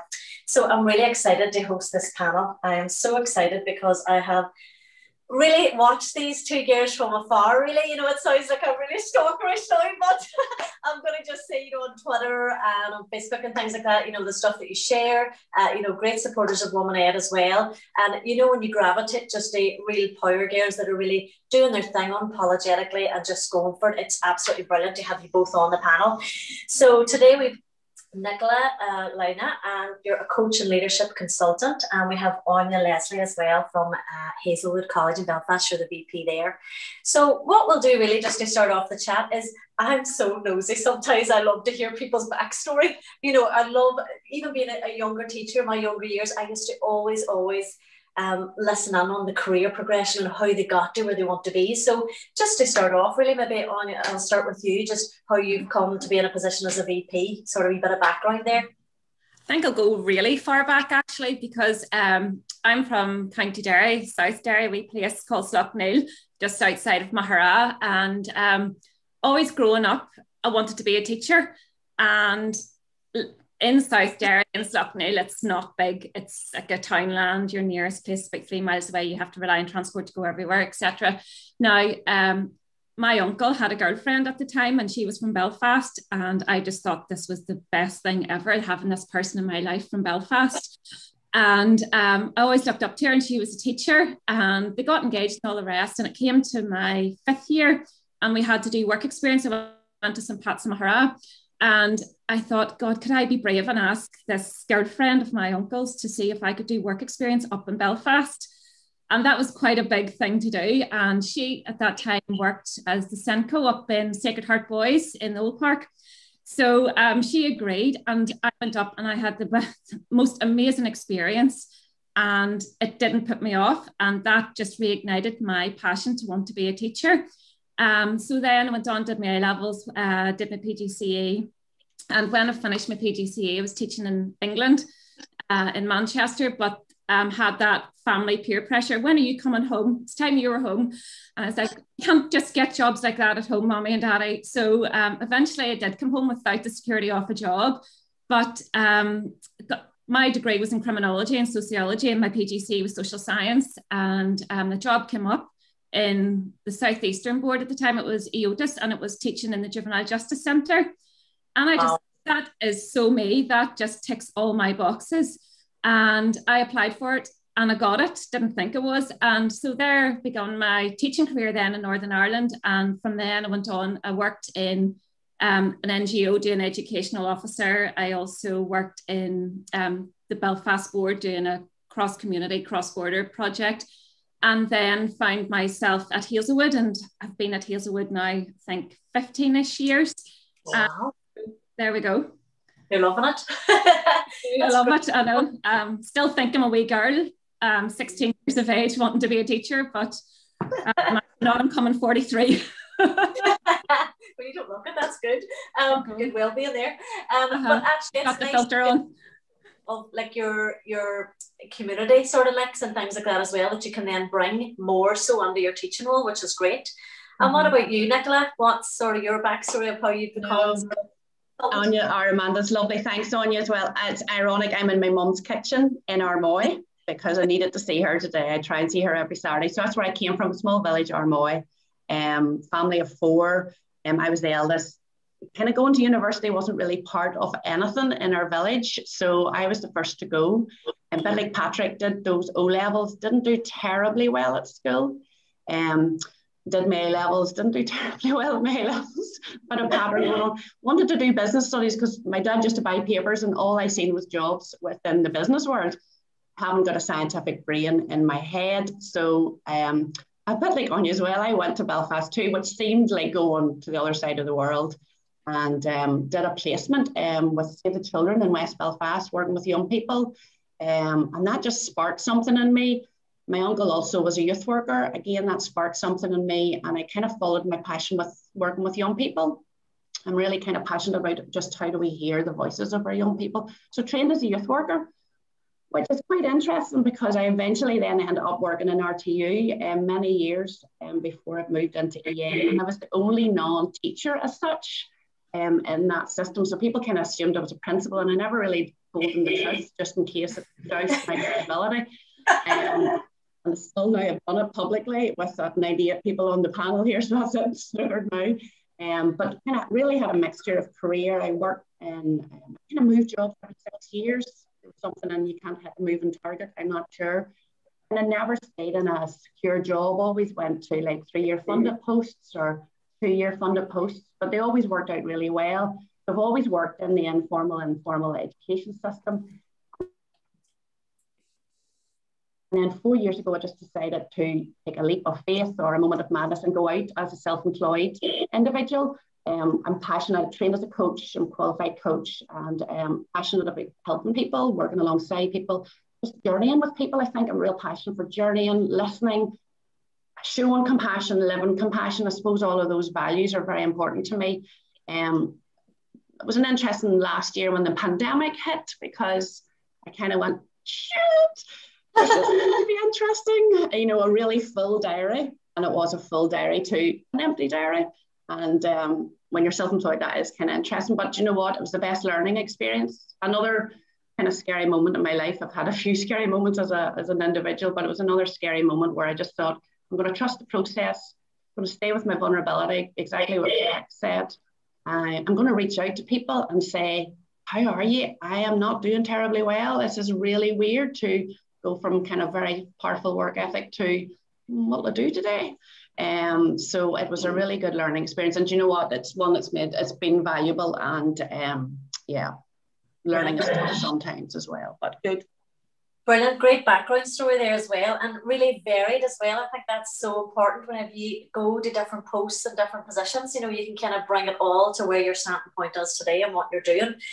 Gers, just in terms of wellbeing, obviously with this pandemic, I mean, if we've all seen about 100 emails coming on this wellbeing seminar, wellbeing, and I think even for senior leaders especially, you know, we're trying to protect children's wellbeing, staff's wellbeing, and our own wellbeing as well at the same time. So there's a lot of juggling plates.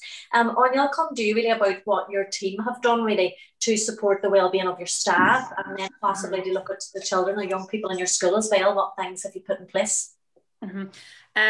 I'll go back to what Maura said earlier. The first lockdown, we didn't get it right. We really didn't. And we took the feedback from our parents, we took it from the students and from the wider community and from our staff. And we just really made sure that we're going to get it right this time, not as much as you can. So Maura, myself and the other VP at the time, Gary, we basically said, you know, everybody was exhausted come the end of June after going through the process, never mind the online teaching. But we made a pact that in July, we weren't going to be working the way we had been working. We hadn't got our distributive leadership right in the first lockdown. So Maura, Gary and I think we're just wiped by the end of June. So we just had the agreement, we'll take July, but as soon as August starts, we're going to go back in. And a bit like other people today, we didn't want our staff to have to go through all the EA, all the DE guidance notes. We wanted to make sure that we had a restart that was fit for purpose. So that's what we did. We went in and we created a roadmap. And again, it wasn't just Maura, Gary and I. We made sure it wasn't that this time. We had all of our senior leaders on board. We had distributive leadership, meaningful distributive leadership. And we put well-being at the core business of that, as well as the young people. And I'll try to break it into two. In terms of staff coming back, we just basically walked around our site. We made sure that we had our guidance documents, but we walked through it. We said, right, if I was a teacher and SLT give me this on the first day back, does it make sense? So we proofed it, we walked it, we troubleshooted it, and just made sure it was really fit for purpose.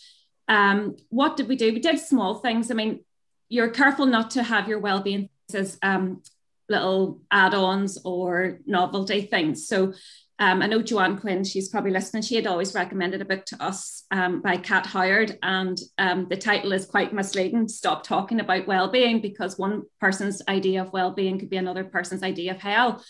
But ultimately we embedded it discreetly into the strategy, but we also made some of the things stand out. For a teacher at break time, the most important thing is, do they get their cup of tea? Do they get their cup of coffee? But in the summer, the guidance was like, don't have communal areas, clear out all Tupperware, tableware. So our staff room cupboards were bare. What did we do? We ordered in high quality insulated thermal travel mugs, so every member of staff could have their hot cup of coffee or tea, because our site has 3 buildings. So we laughed as well. I mean, many of our staff became like trolley dollies or, like cabin crew. Everywhere they were going, they had their wee wheelie suitcase going up to Cedar Lodge, going to the Assembly Building, going to Millennium, but they also had, their cup of tea or coffee to look forward to. On a Friday, we made sure that our directed time wasn't on site. If staff didn't want to have it on site, we felt that was very important. So we finished at 2:05 on a Friday, and we said that, you can do your directed time duties either on site or off site. It's up to you to manage your own time.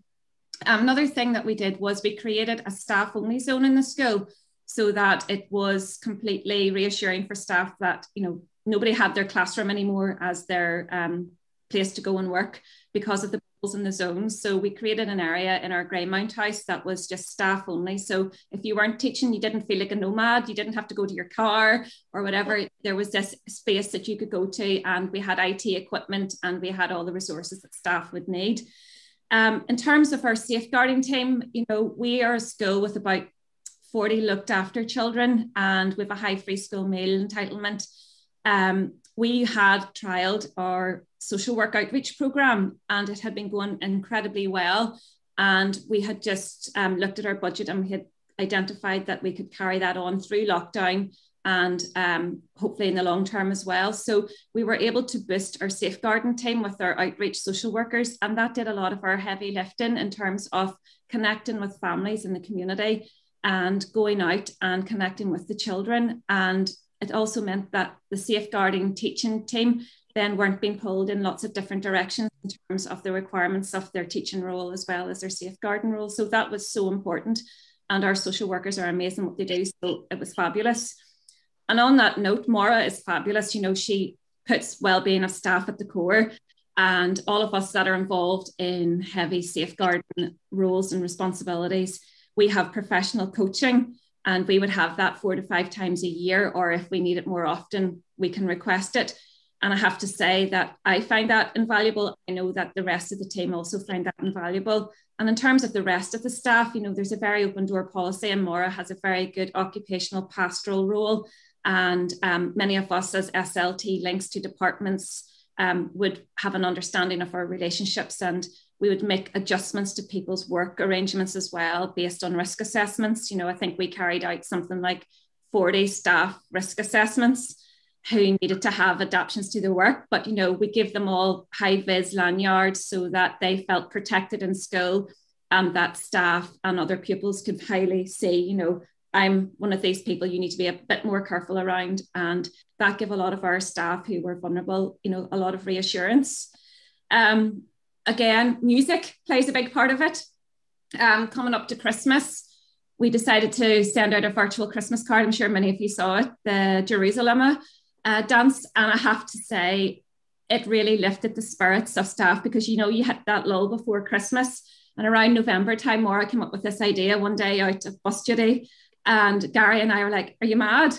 And she's like, of course I'm mad, but let's do it. And it's amazing, the staff in our school. And as Patrick alluded to earlier, your support staff are equally as important as your teaching staff. And one of our design technology technicians, she does professional dancing outside of school.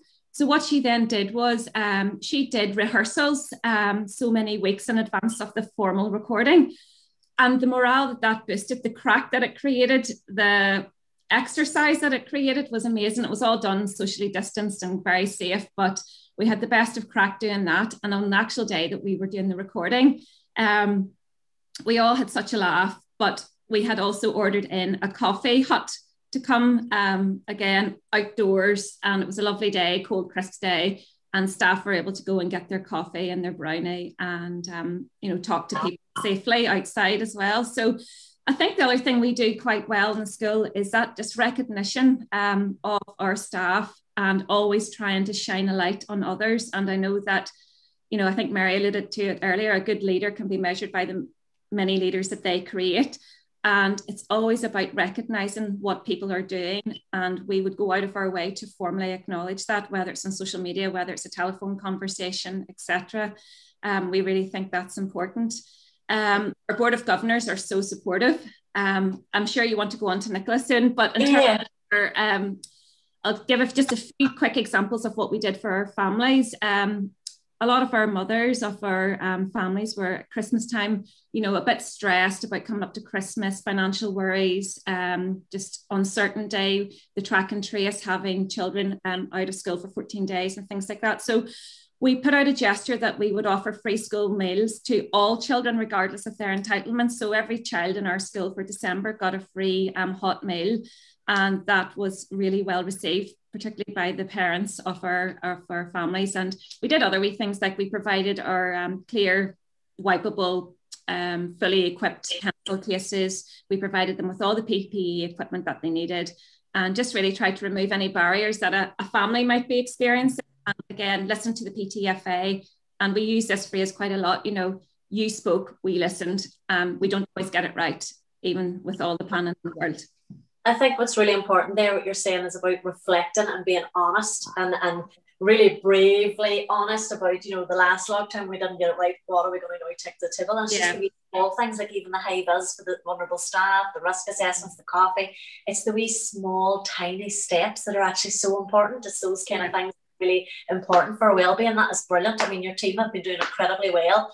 And the Jerusalem, I mean, everybody loved a bit of the dancing too, just for staff morale. Again, it's just to keep everybody brilliant. You know, it's brilliant. And Nicola, yourself, obviously you've been sort of coaching staff and well-being and things like that as well, but particularly self-employed, you know, how have you found trying to manage your own well-being in this pandemic? Yeah, I'll just talk about it for myself, because I have done stuff with schools, Amanda. I think it's, you know, so my own self-care is really important, you know, because of health conditions, you know, over the years. And Maura Thompson made me write the 10% blog, which was really powerful for me to honour some of my life experiences. But for me, the self-care is important. And what I do, and it's just real practical, is I get into nature. I took up sea swimming last August. So I drive to Helens Bay and go in and swim. And I love it. I try and do it twice a day. And I met Maura actually a couple of weeks ago on the walk. You don't look the best at that time, or I didn't look the best, because you're just in your painting gear and you're in your, and I do it in my swimsuit. I'm brave, I'm doing it in my swimsuit. I think the other couple of things I do is I hold optimism. I probably am a naturally optimistic person, possibly per se, but I have had negative moments in my life. But I hold optimism, and I draw that from Simon Sinek. There is light at the end of the tunnel, but sometimes it feels like a bloody long tunnel, you know, and kind of being honest there in that sense. Colette really inspired me just listening to her. So privileged to have that chance to listen to her in the last thing. But as I try and accept myself as I show up, and I have to practice being compassionate to myself. I am my worst critic. I'm really harsh on myself. And my poor wee mum's wandering around here, you know, and she constantly tells me, just be proud of yourself. So some of the things I've done is just say out loud, I am really proud of where I've come from and where I am now and who I am. So I think, you know, accepting that, being mindful of my internal dialogue. I love the little 10-year-old Nicola, but she is a pain in the backside at times. She just goes on and on and on. But I really try and nurture her voice, because she does give me great ideas and she's there to protect me. But yeah, I need to be thoughtful about the internal voice, because sometimes I have maybe 3 going at one time, you know. I think also really pay attention, and I teach this in any sessions with staff. I teach it in my one-to-one coaching. It's about noticing my successes, but noticing the detail of my successes. I learned a great rule from Charles Irvine, like about 15 years ago, and some people on this call will know the 70-30 rule, spending 70% of my time noticing the detail of what works, noticing how the detail is working and naming it out loud. And also I give feedback all the time. If somebody's done something brilliant, I will name it. And I think that's courageous, but I think it creates, it just creates psychological safety, it creates care. And I try to be consistent and intentional. I think I really liked Anya's, and I've been tracking Hazelwood's progression with us all. I think of, and I call it mental wealth, and I agree with you, Anya. If somebody said to me, do you know mindfulness breathing for 4 hours, I would just punch them. It just wouldn't tick my box. But for me, it has mental health, mental wealth, we call it now. And I know I'm going to talk about it later in a bit of a short input, in the sense that something has to be consistent and intentional. It can't be another new initiative. This is something that should be just embedded in who we are as human beings and just how we are. It's for every day, every moment, for everyone. And I think the pandemic has highlighted that we all have a bank account, which we can call mental wealth. It's just not people who are on antidepressants. I think that's been really powerful. It's shifted the stigma from it, and I'm really blessed that that stigma has been lifted, because I now acknowledge it and pay some attention to it. And then because I'm self-employed, I ring up friends going, I am panicking, breaking a brick here. What will I do? You know, and just being vulnerable with people going, this is not working. And then somebody lovely called me a Moven, M-O-V-E-N. I didn't do terribly well at English, but I just share stuff. And I think we just need to share, which is why I love the collaboration spirit that's just overtaken our education world. Share it. None of us really have anything completely new, but if we're willing to share, we create ripples. So I love creating ripples as well, I suppose. And I drink wine. Maybe I think that we should share and about, you know, just what Roshan said in the prior sessions about phoning people and just being bravely honest to say, oh, you know, this is a real, oh, I'm stuck here. You know, I think that's so, so important.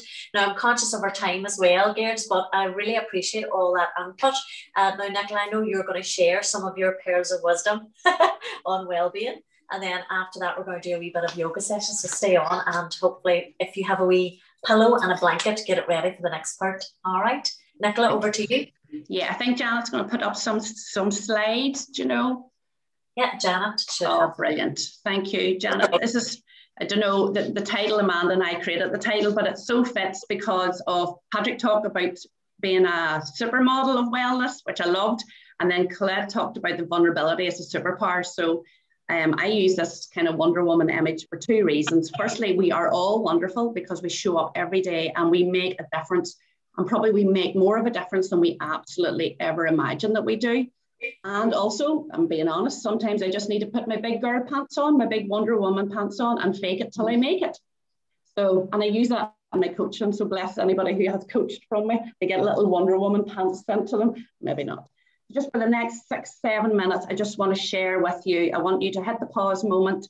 Let's think about this intentionally, about how we can invest in our mental wealth bank account. So for us to stay the best version of ourselves, to be of best service to other people. And I suppose that's part of my mantra. I just offer you a couple of takeaways. Some of you will have seen them because I Twitter them regularly, or I tweet them regularly. And they're just boosters for your mental wealth bank account. And they're drawn from positive psychology and neuroscience. Next slide. I think this is what it's been like, not just pandemic. I think this is what life is like. It's like loads of dips and loads of highs, and just how do we navigate those and be kind and compassionate to yourselves. Next slide. Oh, keep going, next slide, then I'll just kind of, sorry. I stole this from Andy Cope, and again, I just kind of thought the phrase really stuck with me a lot. And it's, for me, it's an affirmatively disruptive metaphor. And it makes me take stock of my well-being. Because in essence, and I think Anya said it really beautifully, it is an individual thing. And she said, what suits me will not suit anybody else. And it's a collective thing. But also it has to be done with some intentionality. I need to actually invest in my bank account. I can't let my bank account go into the zero. And when I'm mentally well and mentally wealthy, it means I have the skills to stay resource and manage my mental health. It means I say yes to myself. Means that I say yes to my mental wealth bank account, and I say no to sometimes the funds being wasted. It means I can deal with the challenges better as well, and also deal with the everyday stress, not only just the pandemic stress, but it's something that can change. Your mental wealth bank account can change.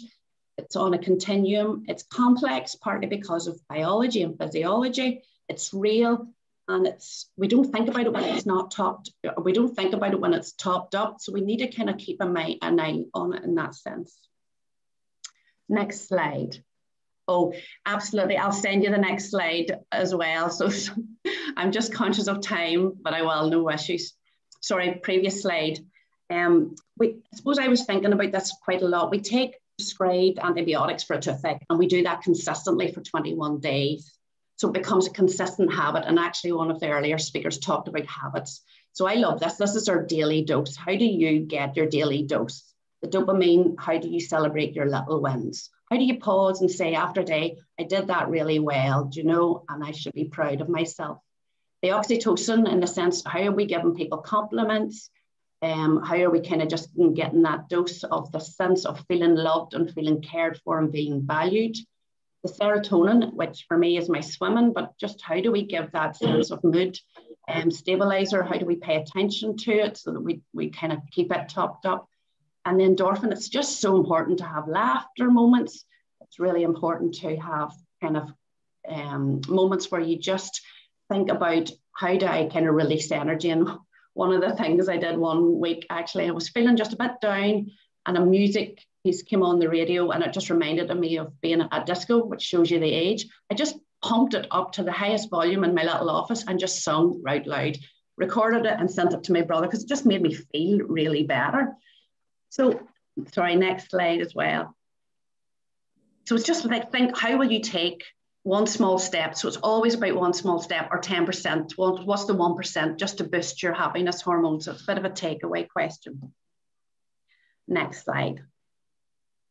So I kind of really love Patrick's. You know, can you imagine taking a kiss moment to your battery life? Just taking a moment to it. So what I'm going to invite you to do, is anybody who's ever had any sessions with me, you know, I always get people to do stuff. I'm going to show a video. I'm kind of fingers crossing that it works. But as I show the video, I just want you to stand up with your arm out straight as if you're holding like a cup of coffee, and maybe you have a cup of coffee. And I just want you to hold it for the duration. And as you watch the video, I just want you to think, what might I need to set down? So video's going to go.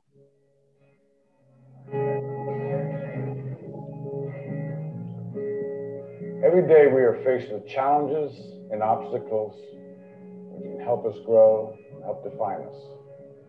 And when stress creeps in, it can make things seem quite impossible. It can even paralyze us, prevent us from doing things that need to be done.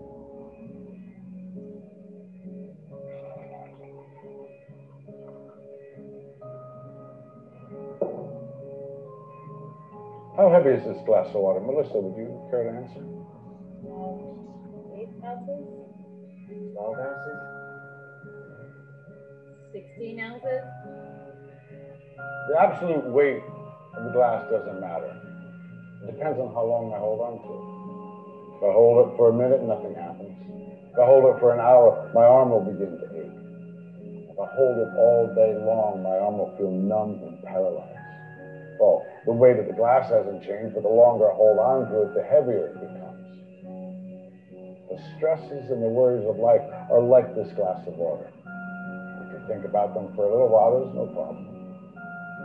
Think about it for a little bit longer, it begins to hurt. You think about them all day long, and you'll feel paralyzed, incapable of doing anything. Always remember, put the glass down.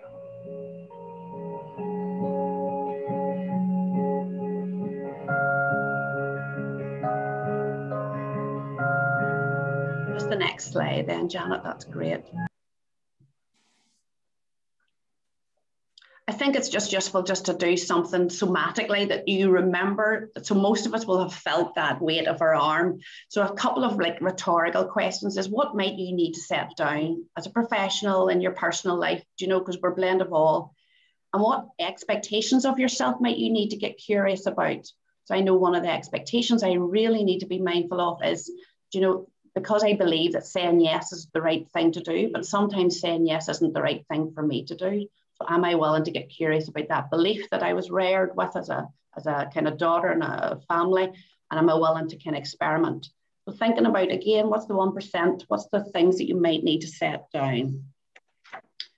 Two things then, and then passing over to Amanda for yoga. Janet, sorry.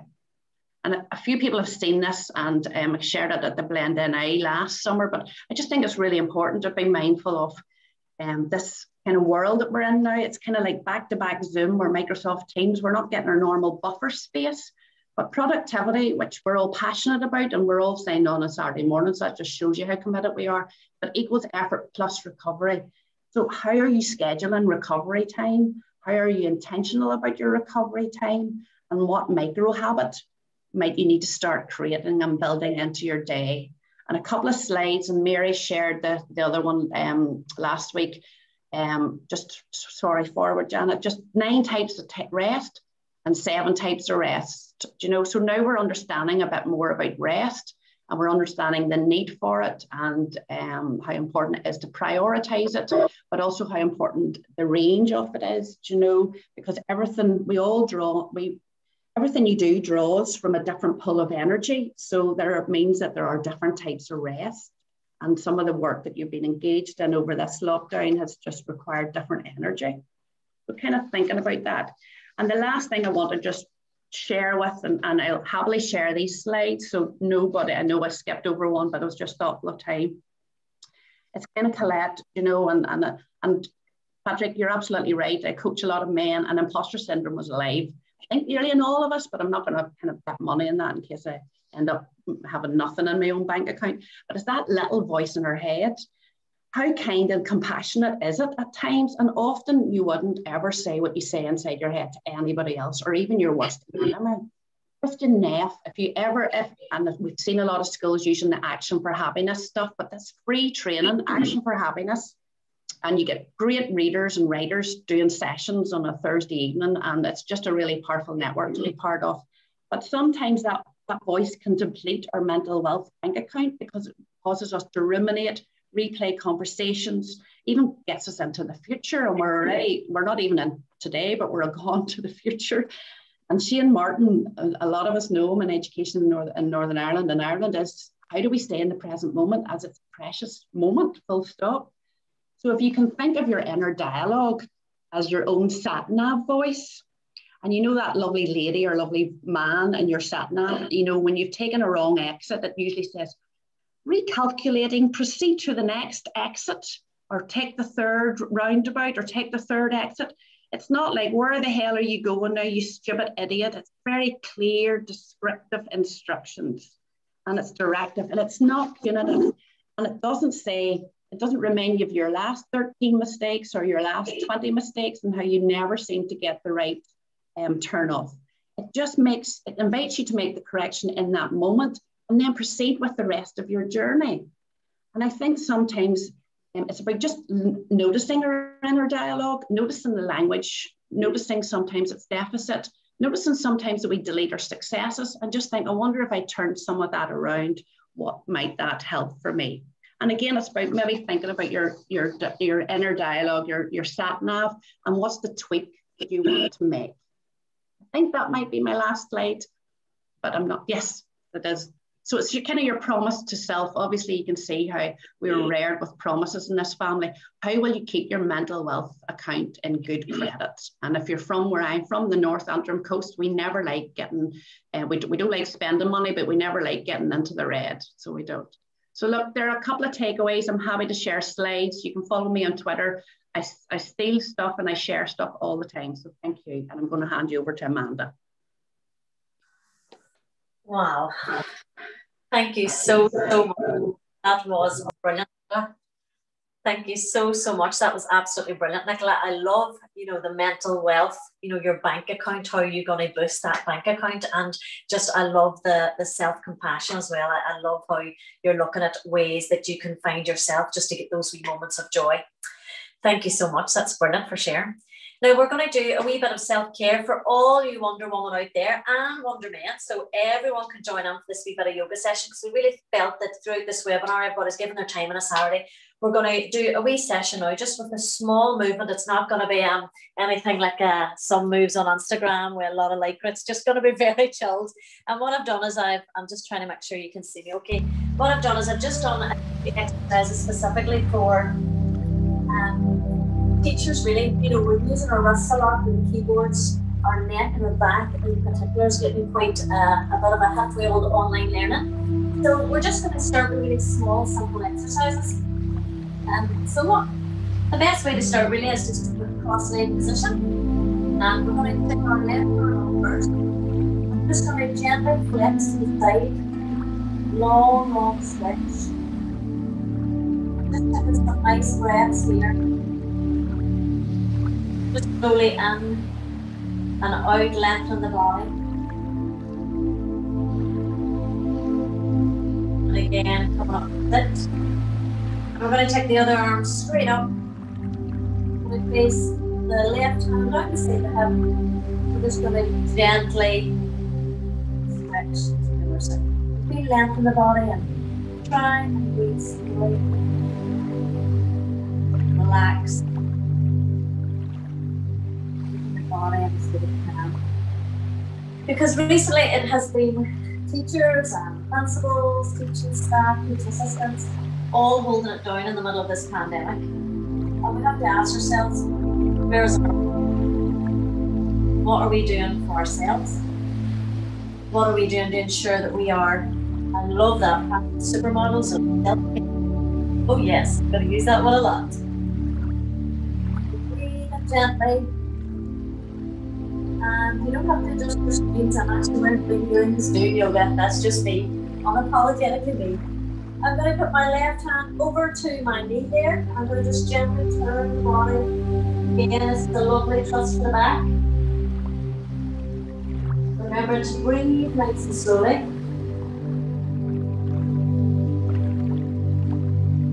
And changing sides. Other arm to the knee.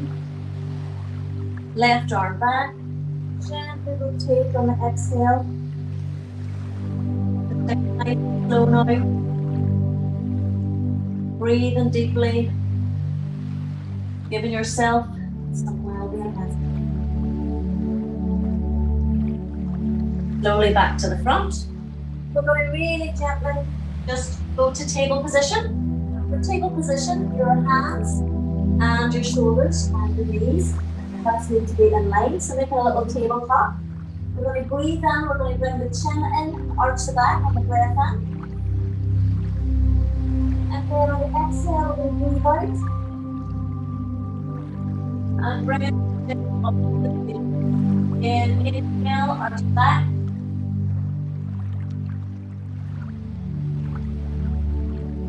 And exhale, sitting again, with the tailbone. One more time. Inhale.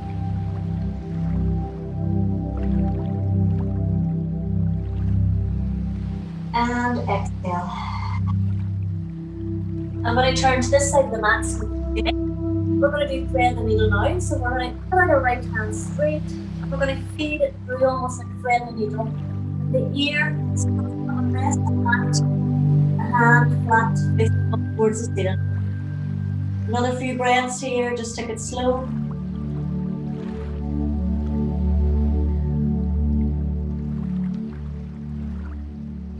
To release that, put your forehead on the mat and your head and next, arms straight out, threading the needle through head and ear to the mat. Just breathe here for a moment. Set the body. Slowing down the heart rate.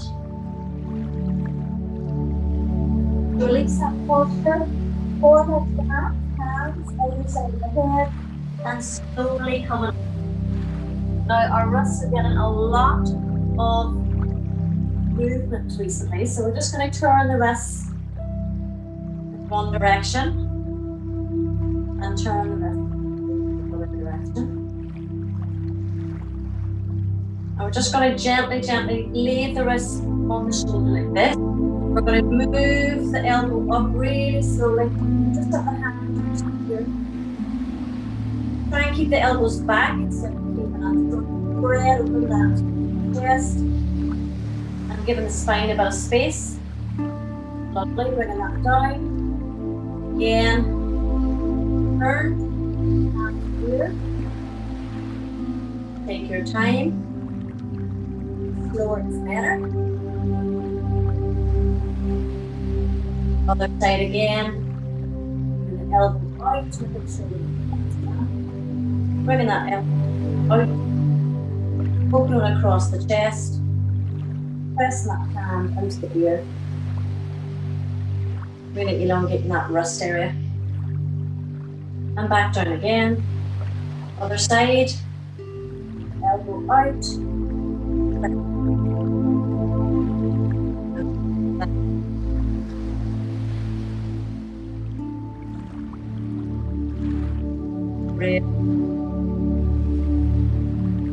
And bringing that up. Lovely.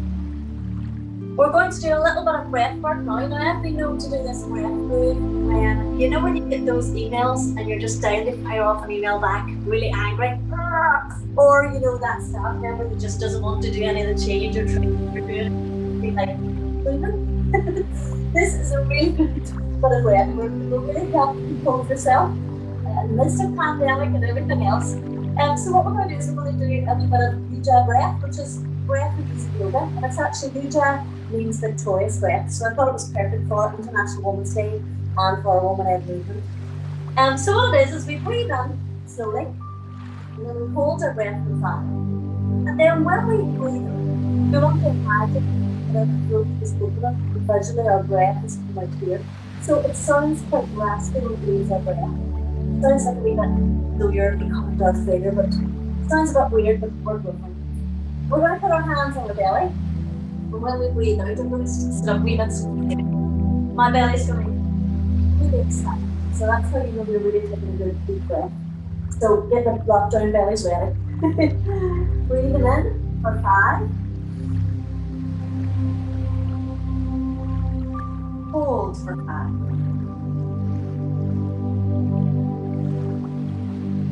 Then let it out. Want to imagine your foot open, close the mouth, and let a rasping sound be heard with the breathing. Let's try it again.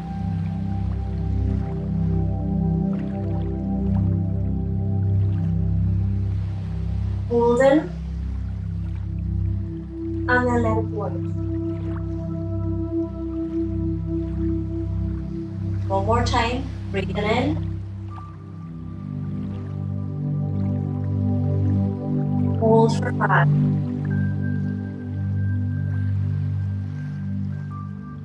Let it go out. Visualize the throat open.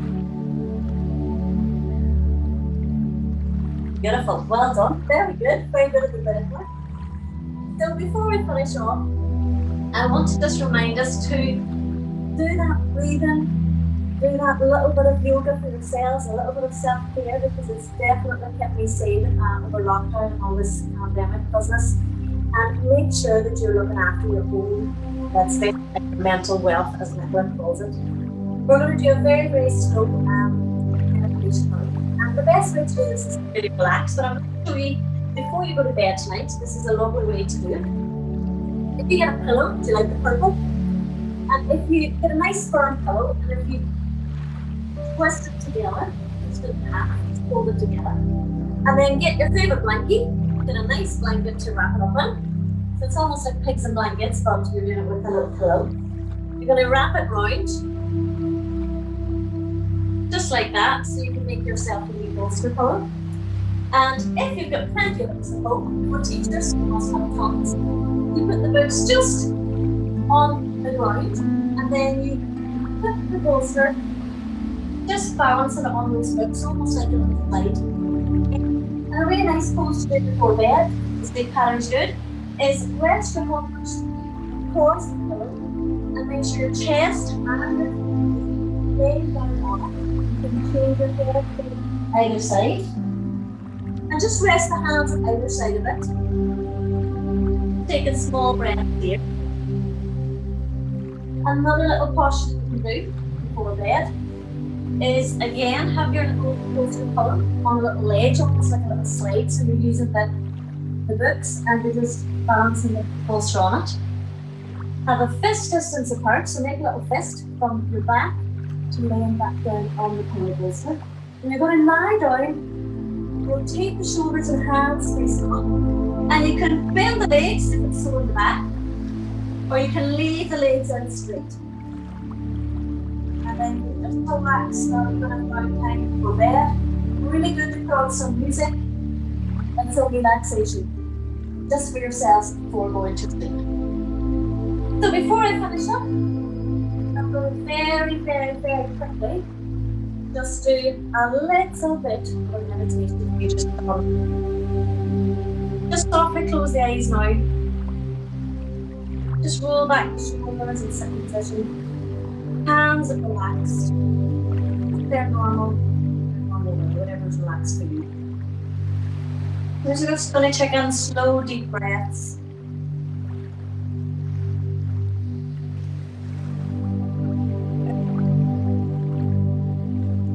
Place one hand on your belly, one hand on your chest. And I want you to feel the rhythm of your breath through your body, your energy, getting your nourishment. Both ankles, your lower legs, your kneecaps, thighs, the breath coming through your pelvic muscles, stomach, chest, shoulder blades, elbows, wrists, coming right up to the neck, right up through the spine, past the chin, the lip, up the nose, the tip of the nose, the eyelids, the forehead. And look, imagine balls of sunlight coming right through your body, heating up every cell and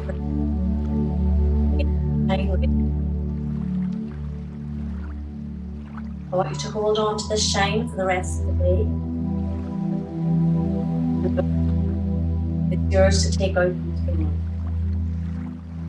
and to echo some of the prayer today about kindness, self-compassion, compassion for others. That's the key to it.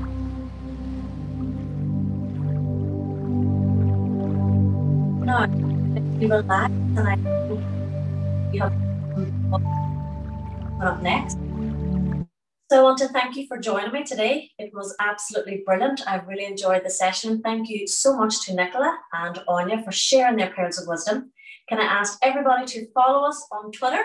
So our Woman Ed NI group, and also lots of hashtags, choose to challenge, hashtag being 10% braver, and hashtag Woman Ed. It'd be really, really important. And also with our International Women's Day, we've got a hashtag, our IWD 2021. Oh, I got them all in. So remember, you're all Wonder Women and Wonder Men. You're walking the walk, talking the talk. You have been doing incredibly well. So keep doing you, because it's working. Thank you, everyone. Thank you, Amanda. That was so zen. I'm going to put up some videos and some blogs here at the moment, and we'll be back in 10 minutes at 1:05. See you then. Thank you.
Janet Metcalf from Harrogate Grammar School. My associate head, Kirsty Moe, introduced me to Women's Ed when I returned from work last year, feeling certain that I would connect with the ideas surrounding imposter syndrome, and I did.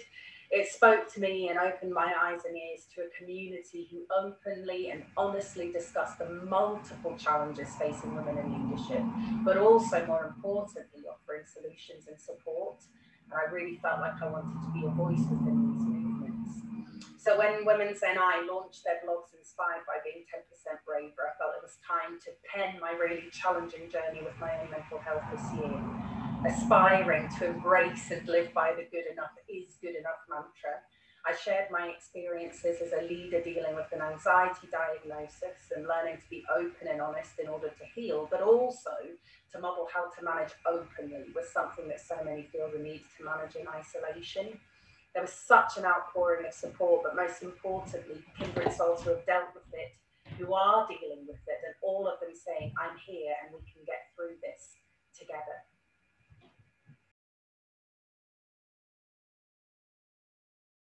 My name is Niamh Thompson, and as part of Women's Ed Northern Ireland, I was asked to write a blog on being 10% braver. And after much persuasion, I wrote the blog, and I have to say that I'm absolutely delighted that I did. When I got the title Being 10% Braver, one thing sprung to my mind that I would have to write about, and that was the challenges that I face every day in terms of my dyslexia. As well as that, I also want to discuss the challenges that working mummies face every day. I am so glad that I was 10% braver and that I did write this blog because of the amazing feedback that I got in terms of sharing my story. If anyone out there is worried about writing a blog or is hesitant, I would say just do it. Be 10% braver and just tell your story, because you just don't know who you may help.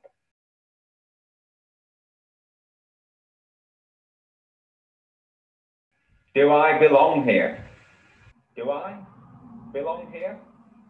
Was the question that I asked myself repeatedly in the days and hours leading up to the attendance of my first Women Ed event. Despite being invited to come along, despite being asked to come and do some coaching with some amazing other coaches, despite that, I still wondered, do I belong here?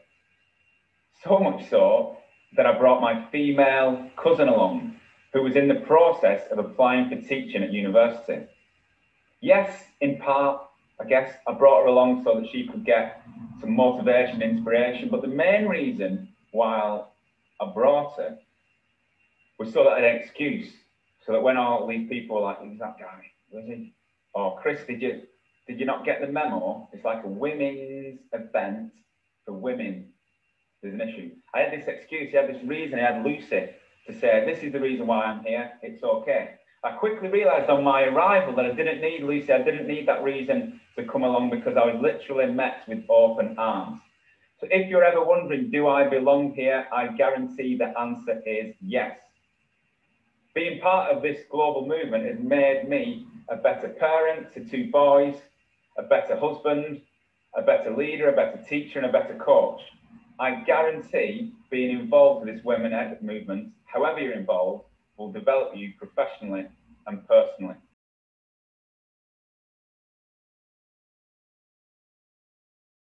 Hello, welcome back everybody. You can see Mairead has just appeared on the screen, and she's beginning her session on new narratives and loving your legacy. Cheers, Mairead. Thanks, Janet. Janet, you have been beyond 10% braver. You've been like 10% braver every second of this last fortnight, and your technological skills, you've blown us away. So thank you so much and everything that you've done. So if you could possibly give a big Billy Moore boss to Janet virtually in the background there. She's been supreme for so long, working in the background, learning new skills. How do you follow on from that? How do you start a final session following on from everything that we've heard this morning? The one thing I would say is there are 2 books to my left here, 10% Braver and Being 10% Braver. What we've seen this morning are a lot of people being 10% braver every second of every day, both in the sessions and in the blogs. And I would urge you to go and read the blogs. I would also urge you to go and buy the books. Women Ed have 10 values. Patrick Otley O'Connor mentioned the values. Did I say 10? Right, they've got 8. It's okay. I did at Women Ed conference get the amount of children that I have wrong. So they have 8 values, and 7 of them have been mentioned here already. Community. There's been a lot of talk about community. Collaboration has been huge all morning. Connecting with other people, and an increasing amount of confidence to do that. Choosing to challenge is obviously the theme for today and for International Women's Day, to bring about change and a more equitable society, and the communication that we require to do that. And the 8th value that hasn't been mentioned verbally, but it is the overarching theme of today as well, is the clarity with which that has been done. It has been absolutely amazing. Now, Nicola Lina is probably going to sit back and say, Mairead, going to shake my head from wherever she's sitting, having told us about staying in that precious moment. I'm now going to say, well, I don't want us to stay in that precious moment. I want us to look at what we're doing now, look back at where we've come from and how we're going to catapult ourselves forward, embrace what we've got in practice now, and pull ourselves forward. So when I was thinking about what we could call this 4th session, and there's Naomi. Thank you, Naomi, for coming on screen. Thank you for switching on your camera. I'm waiting for all the other 10% bravers for this session to pull themselves on screen as well. I'm going to start talking just for a brief second about how I came to devise the name for this session, New Narratives. Janet says, loving your legacy. Well, that could be a good name for it. Battery low. Don't you just love to hear that in your earpiece when you're talking?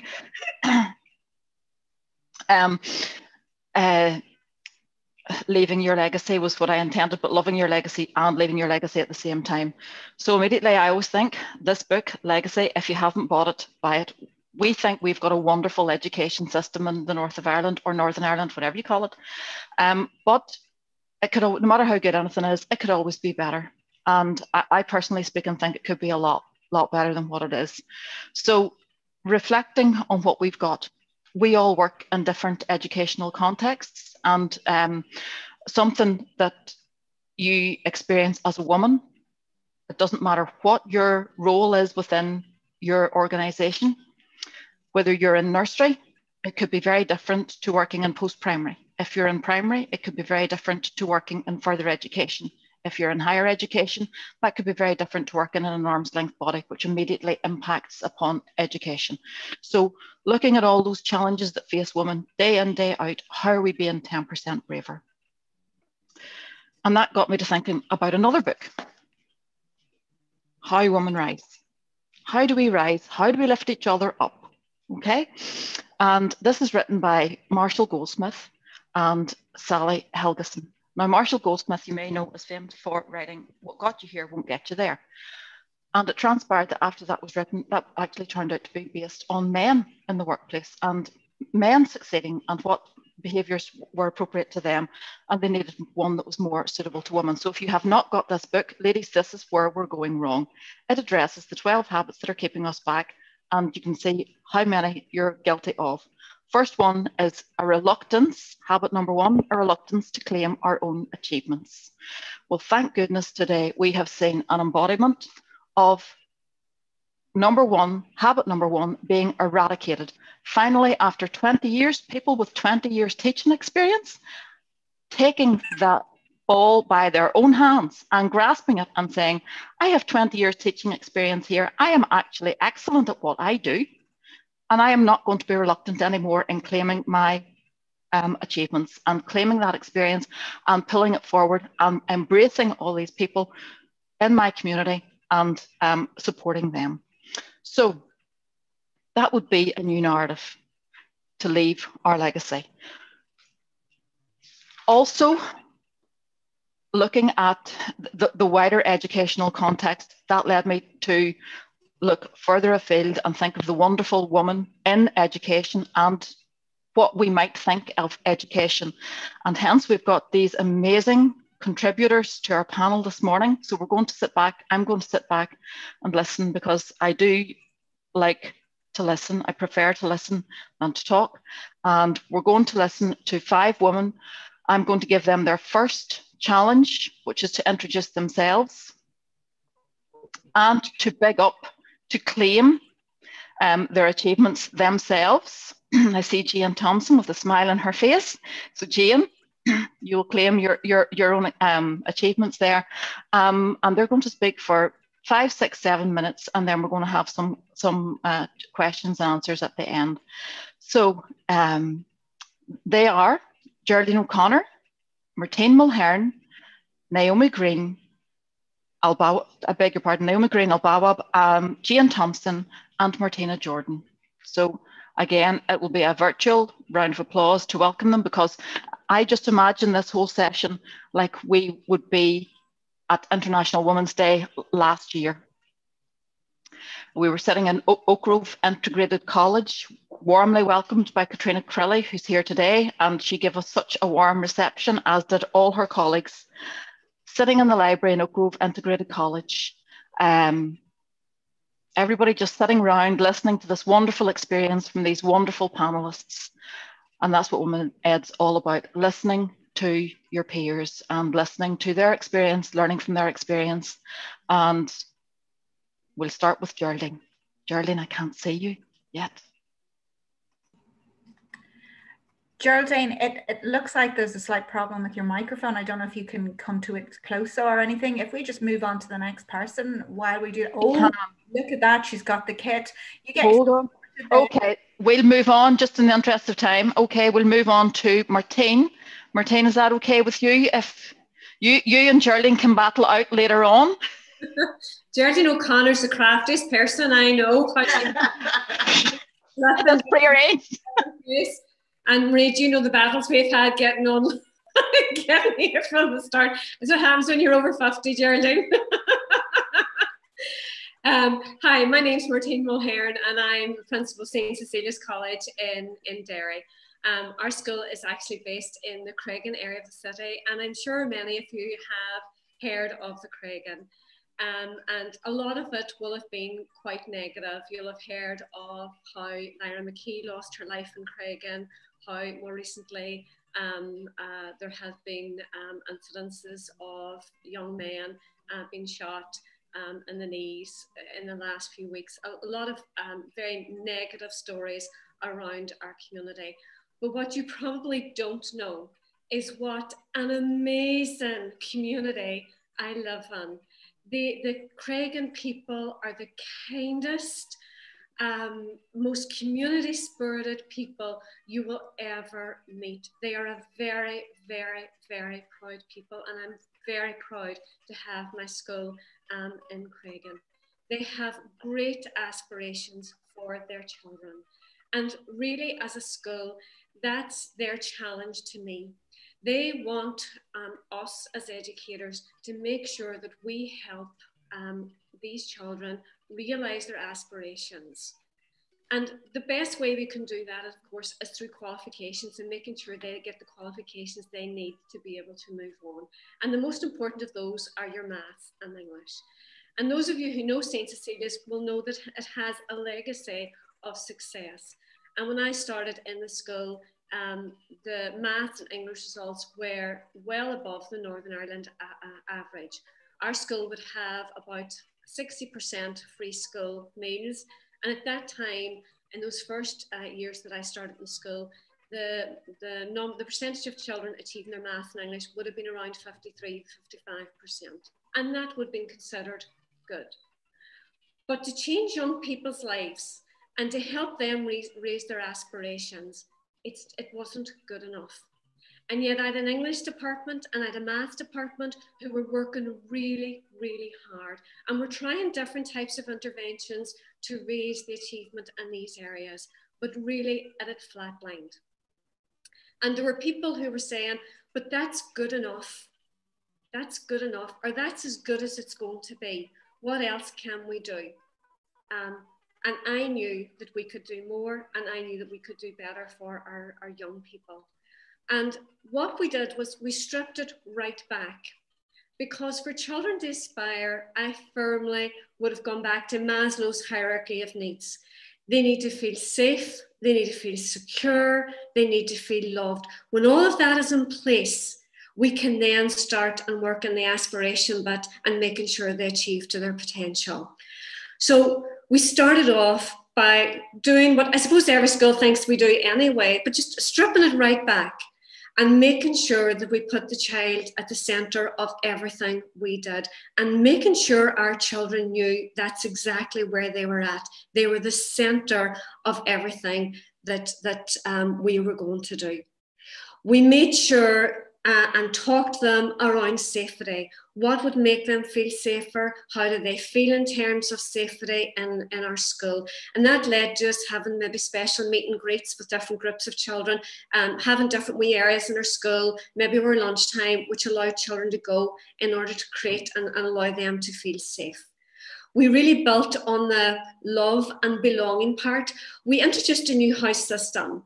And it really, really made a huge difference in our school. So we've 5 houses in our school: the House of Peace, Hope, Grace, Courage, and Grace.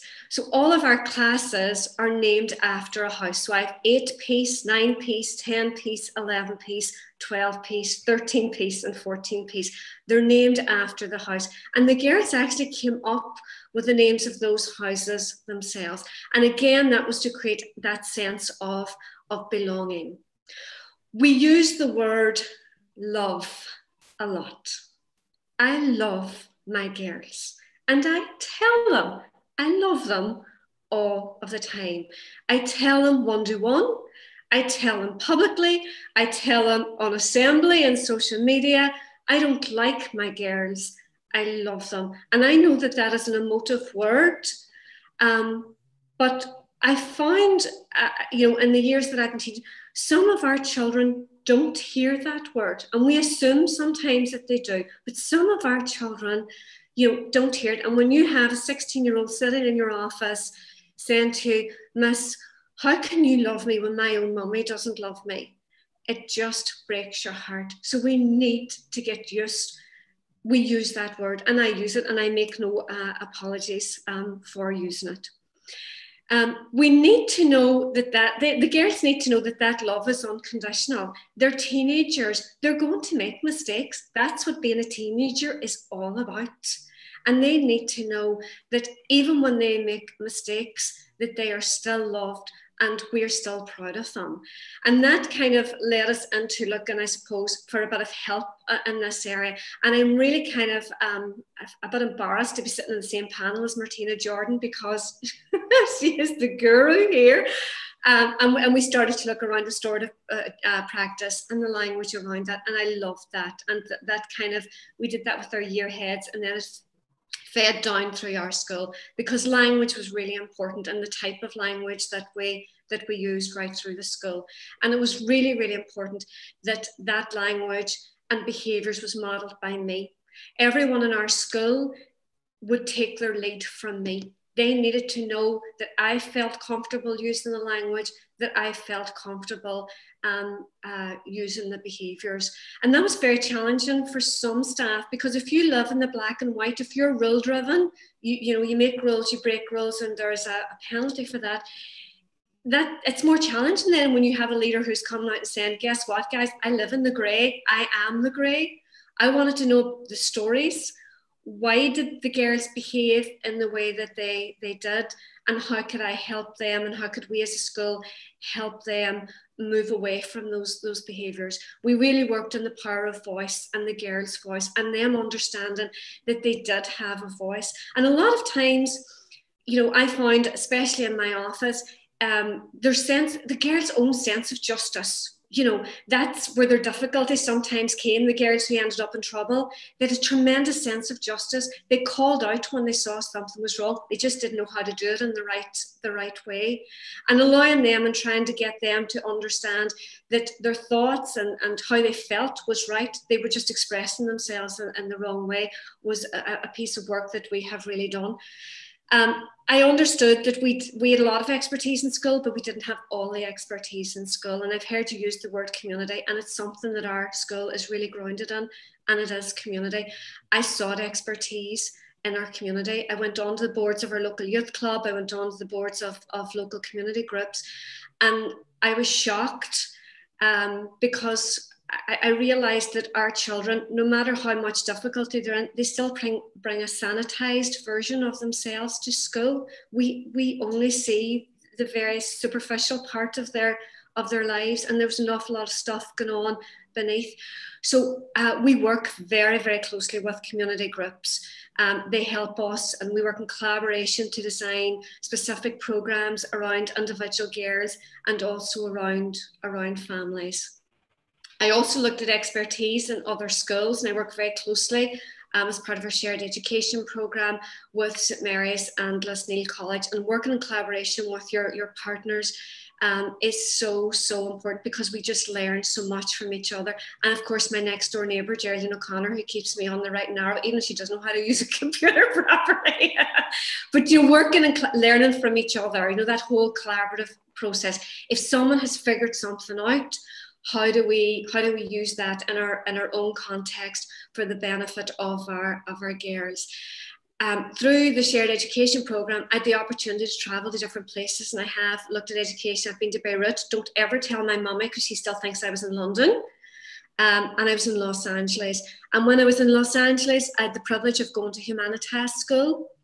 And when I was there for the very first time, someone talked to me about adverse childhood experiences. It was the very first time I'd heard it, and this is a number of years ago. And for the first time, I thought, oh my goodness, this makes so much sense. And what it did for me was it reaffirmed for me that we were doing the right thing. And I'm conscious of time, and I'm going to stop now, but I'm going to stop by saying that, you know, St. Cecilia's is a mad, dysfunctional family where we all want to do the best for our children. But I think it's important that we remember too that the staff, all of the staff, are part of my family as well. And I have to treat them the way I want them to treat my children. So I'm very conscious of my leadership role in making sure that that I treat the staff exactly the same way that I want the children treated. So did it work? Did this attempt at change and achievement, albeit in a kind of weird, wild, wonderful way, did it work? Well, our results, our most recent results, are 72% of our young people achieving maths and English. And the one thing we have managed to do, which I'm very proud of, the Creggan Community Forum last year, we met yesterday for the first time in a long time, had kind of challenged us as all of the community groups in our area, please try and promote a positive image of Creggan. So I brought them UK Secondary School of the Year 2020. So that was my contribution to raising the profile of Creggan. They are a fantastic community, and I'm a very, very proud member of it.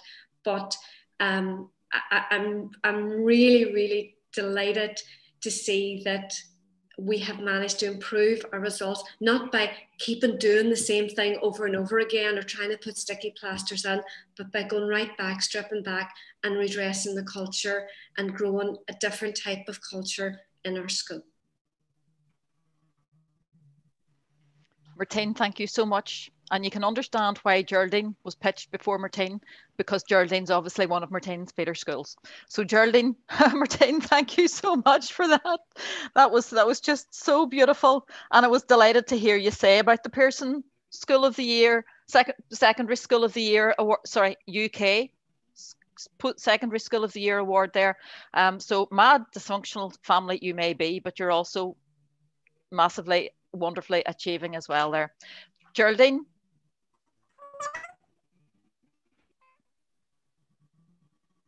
Janet, what does it sound like for you there and the hub? No, it's not working, and I don't know why. Shall we move on? We'll move on to Naomi. That brings us into your experiences. Naomi Green, Albaba. Naomi, I'll it's a bit of a tongue twister. Myself up here. It's not a tongue twister. It's Naomi Green Albawab. How are you? You're very welcome, and we are absolutely honoured to have you here. Thank you so much for having me. Talk about imposter syndrome. I really do feel like a bit of an imposter here, but I do thank you. And I was kind of hoping I would go last, but thank you anyway. So yes, my name's Naomi. I'm a second year PhD student at the University of Ulster. I volunteer with the Belfast Islamic Centre and the Belfast Multicultural Association, which unfortunately many of you will know from the recent fire. And I've been working with the Northwest Migrants Forum on a Choose to Challenge event, trying to encourage the participation of minoritised women, Black and ethnic minorities and religious minorities to participate more in public life. And I also was recently elected to the Muslim Council of Britain as one of the 6 women on the National Council. You might have seen in the news that our new Director General is the first female and the youngest female ever elected, but there were also 6 women elected to council. So there's some exciting things happening there too. My background, I started off actually doing zoology at Queen's, and then I went on to do a master's degree in entomology and genetics, which means insects. So a bit of a tangent from what I'm doing now. My master's was an incredibly male environment. They used to call me bandage head when I went to do field work. I used to wear long skirts and I would change into trousers to do my field work, and the men thought that was perfectly, we're talking maybe 15 years ago, and it was a really horrible environment. It was really toxic, and I was so glad to leave. And I moved to work in the hospital, and for 7 years I worked in medical genetics. And during that time, I got married and I had 2 kids, and I was really struggling sort of where I wasn't going to progress any further. And I really was beginning to increase my community work with the Muslim community. So when I was pregnant with my 3rd child, I went on maternity leave, and I thought, I don't want to go back to the labs. I want to work in the community. I want to do something very different. And one thing I realised working within the community is that the Muslim community in Northern Ireland is very well established. The first Muslims were here in the 1800s. The first mosque was built in the 1970s. But it just felt that because of the focus here on orange and green, religious and ethnic minorities have very little voice. They're often stereotyped. They're often spoken over. And I had looked at, when I was doing reports for the Muslim Council of Britain and different things I'd be asked to do, I would look at the academic research on the Muslim community, and it felt basically like David Attenborough had come in and looked at these people and written a report. It was really like the research was sort of imposed, like someone's come and looked and made little observations about this little exotic community, and it didn't represent the country, the community that I knew and I loved and I was a part of. And so I decided, my daughter was born at this stage, and for whatever reason, my husband and me talked about it. I decided to do a PhD. My daughter was a dream. She was I used to put her down. She used to play for hours. She used to sleep all night. I just thought, this is brilliant. I'm going to do a PhD. So I applied to Ulster. I applied for 3 different projects of the same topic, looking at the diversity of the Muslim community in Northern Ireland and how we integrate in a divided society. And I applied to 3 different categories, and I went for my interview. I came back, and I didn't realise, but they send out the rejections first. So I got 2 emails telling me I wasn't accepted. And I was, I didn't realize I wanted it so badly until I got the rejections, and I was gutted. And then the next day I got an acceptance, and I phoned them and I said, you rejected me yesterday. Why did I get an acceptance today? And they said, oh, that was the other 2 categories. You've been accepted in community development. So I was over the moon. That was great. So I was due to start in September. And in August, I discovered I was pregnant again with number 4. he's the last, hopefully. And you can imagine, I just thought, right, I'm going back to uni. I already had 3 kids. I thought I could manage this, and here I am pregnant. And I haven't had my sort of really toxic experience in academia before. I thought, I'm going to go in, I'm going to tell them I'm pregnant, and they're going to tell me to go away. So I went in to start, and I have two of the most, one of my supervisors has since left, and she's changed for another supervisor who's also amazing. But one of my supervisors, I told her first, and I was like, look, I'm really sorry, I just discovered I'm pregnant, and I just expecting her to go, you know what, it was great, you came, but bye-bye. She turned around and said, look, I had 3 kids during my PhD. The day I was due to submit my PhD, I gave birth early, and I have 10 kids. And from that moment, I just thought, oh my God, this is amazing. Her and my other supervisor at the time, Rosemary and Lucy, they were just so supportive throughout my pregnancy, and really encouraged me to do the best. And as well, because I didn't come from the discipline I was in, I really had strong feelings of inadequacy and didn't have that theoretical framework that I needed, and that support was absolutely invaluable to me. And one of the other things, I then went on maternity leave. I had my son, who is absolute ball of energy, so very different experience than my number 3. Number 3 was then diagnosed with cerebral palsy, very mild, but explained why maybe she was a little bit more docile than my other children. So I was going through, obviously my daughter's illness or condition, and my son just generally being a bundle of joy and energy. And my supervisor said to me, I'm 38 now, I was 37. And she said, I think you need to go and get tested for dyslexia. And, I'd come through university, I'd come through postgraduate degree, and I was always being told, like, throughout school, that I was careless, I was lazy, I wasn't. And I love to learn, I love to read if I'm really interested in a topic, but I did struggle sometimes to get my ideas on paper, to be organized. My writing is terrible, my spelling is bad, but nobody ever said that maybe you have dyslexia until Rosemary picked it up, because she had experience with adult learners. So sure enough, I went and got tested through the university, and it turned out at the age of 37 that I was diagnosed with dyslexia. So that was last Christmas. And then I'd just come back from maternity, had this diagnosis, and COVID hit. And I have been at home. I have 4 children under the age of 9, at that time under the age of 8. My husband didn't have a lot of work, and I was trying to work from home. And it's been tough. I'll tell you now, it's been really tough. You're trying to keep a house together, keep children together. And I must say, I was really touched by what Martine was saying about the school and that sort of family environment, because my son and daughter go to Mollusk Integrated School in Newton Abbey. And that's it's such a school, it's a home away from home. And my eldest daughter has really suffered from mental health problems, my 9-year-old. During this pandemic, she loves school and hates being home all the time with me and her siblings. And the support we have received from the school has made my life easier.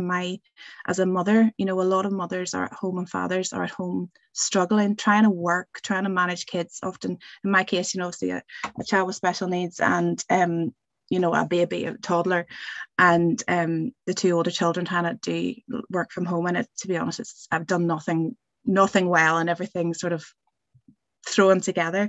So having that school support, just talking from a mother's perspective, having that dysfunctional family, as you called it, that is an invaluable support. And my supervisors at university as well.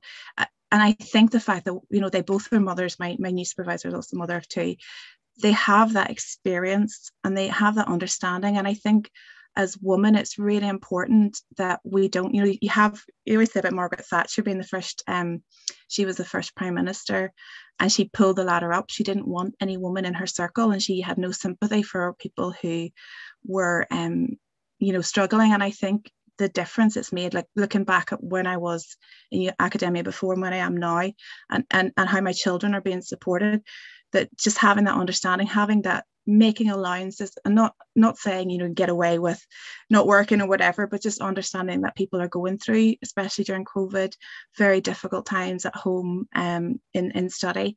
It has been a revelation. And in terms of 10% braver, I don't know if I'm 10% braver or 10% madder for doing continuing with everything, but I couldn't do that without the support from the other women in my life, and also from my mother. And I think that sort of community is so important, especially at a time like this. I think we're in very strange times and very unusual times. And that for me has been definitely part of it, as well as my drive to that, you know, and we're talking about marginalized voices as well, that the Muslim community that I am part of, you know, I really want that voice to be heard, and that's really driven me as well to continue what I'm doing. But I couldn't do that without the women around me and without my amazing supervisors at Ulster, and generally the system in Ulster as well, which has really helped. But the only thing I would say, I would love for postgraduate students to get help with childcare, because at the moment we don't. And that is a real barrier for adult women in education. And it's certainly been an hour. I would love to be able sometimes just to put my kids in the nursery and not rely on my mum to take them, or rely on my husband to be at home. And that's one thing I would say we could work on, but certainly the support has been invaluable. And thank you for having me today. Naomi, my goodness me, talk about inspirational and 10% braver. Martine Mulhern, and then Naomi, oh my goodness me, that was phenomenal. Thank you so much. Naomi is also a member of, well, Naomi, correct me if I'm wrong, you're a member of the Belfast Multicultural Association, and you also attend the Northwest Migrants Forum. Yeah, we work with them on a lot of projects. Yes, Lillian's a good friend, and we've been working together on our Tuesday Challenge, but a couple of other events and things, such as the Racial Equality Forum.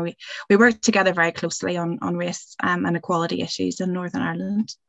Yeah, and it's really worth following those groups on Twitter and attending some of their events. Next week we have a Women's Day event, the 6th of March. If you're free, please do go on to either the Northwest Migrants Forum website, the Belfast Islamic Centre, or BMCA Facebook pages or Twitter feeds, and join up, because it's going to be a fantastic day. We've got Doreen Lawrence and a couple of other amazing speakers coming, so do please join us next Saturday for that. I appreciate that's a conflict of interests, being a woman editor, but I think, you know, when one woman is unequal, we are all unequal, so we all stand together. That's my way of looking at it.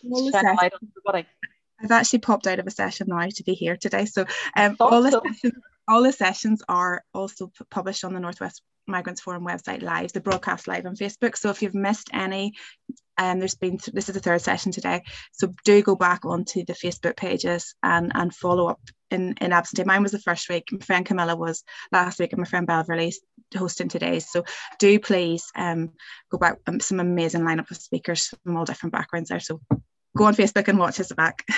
Naomi, thank you so much. You've given us so much food for thought there.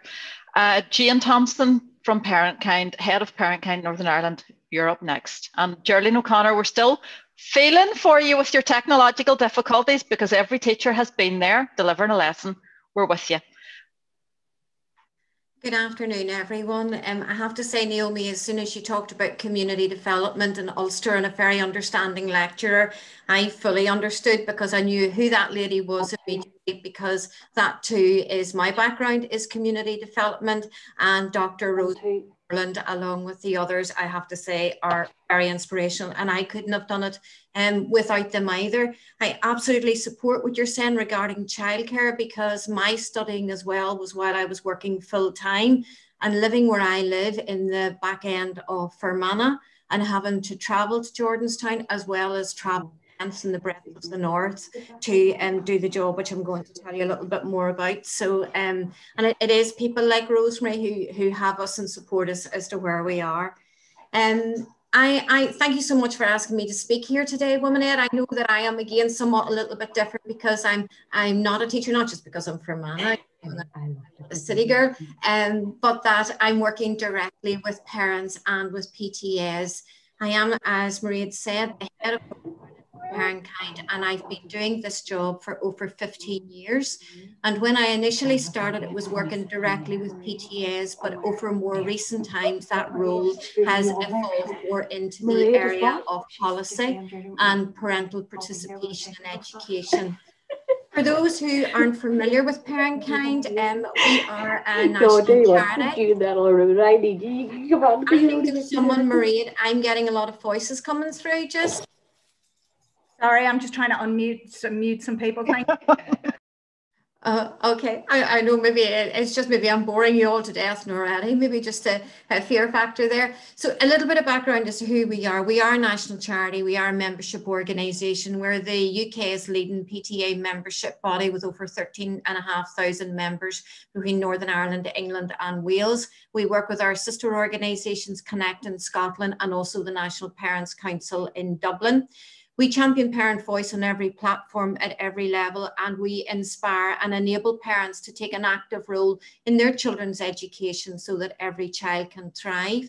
And just a little plug from me, we are currently working with Stranmillis, and of which we will be shortlisting on Monday for a master's student. So we are looking for people to apply to work directly with ourselves and with Stranmillis on our new blueprint for parent-friendly schools, which we will be launching later this year. But I'm going to take you a little bit about where I come from to where I am with PTS and with parents.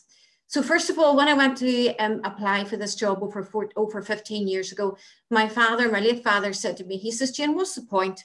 He says, so you're from Fermanagh. He says, nobody's going to employ, he says, any woman from Fermanagh, and especially says when they're coming from England. So automatically my father even put me down just because of where I was born and reared.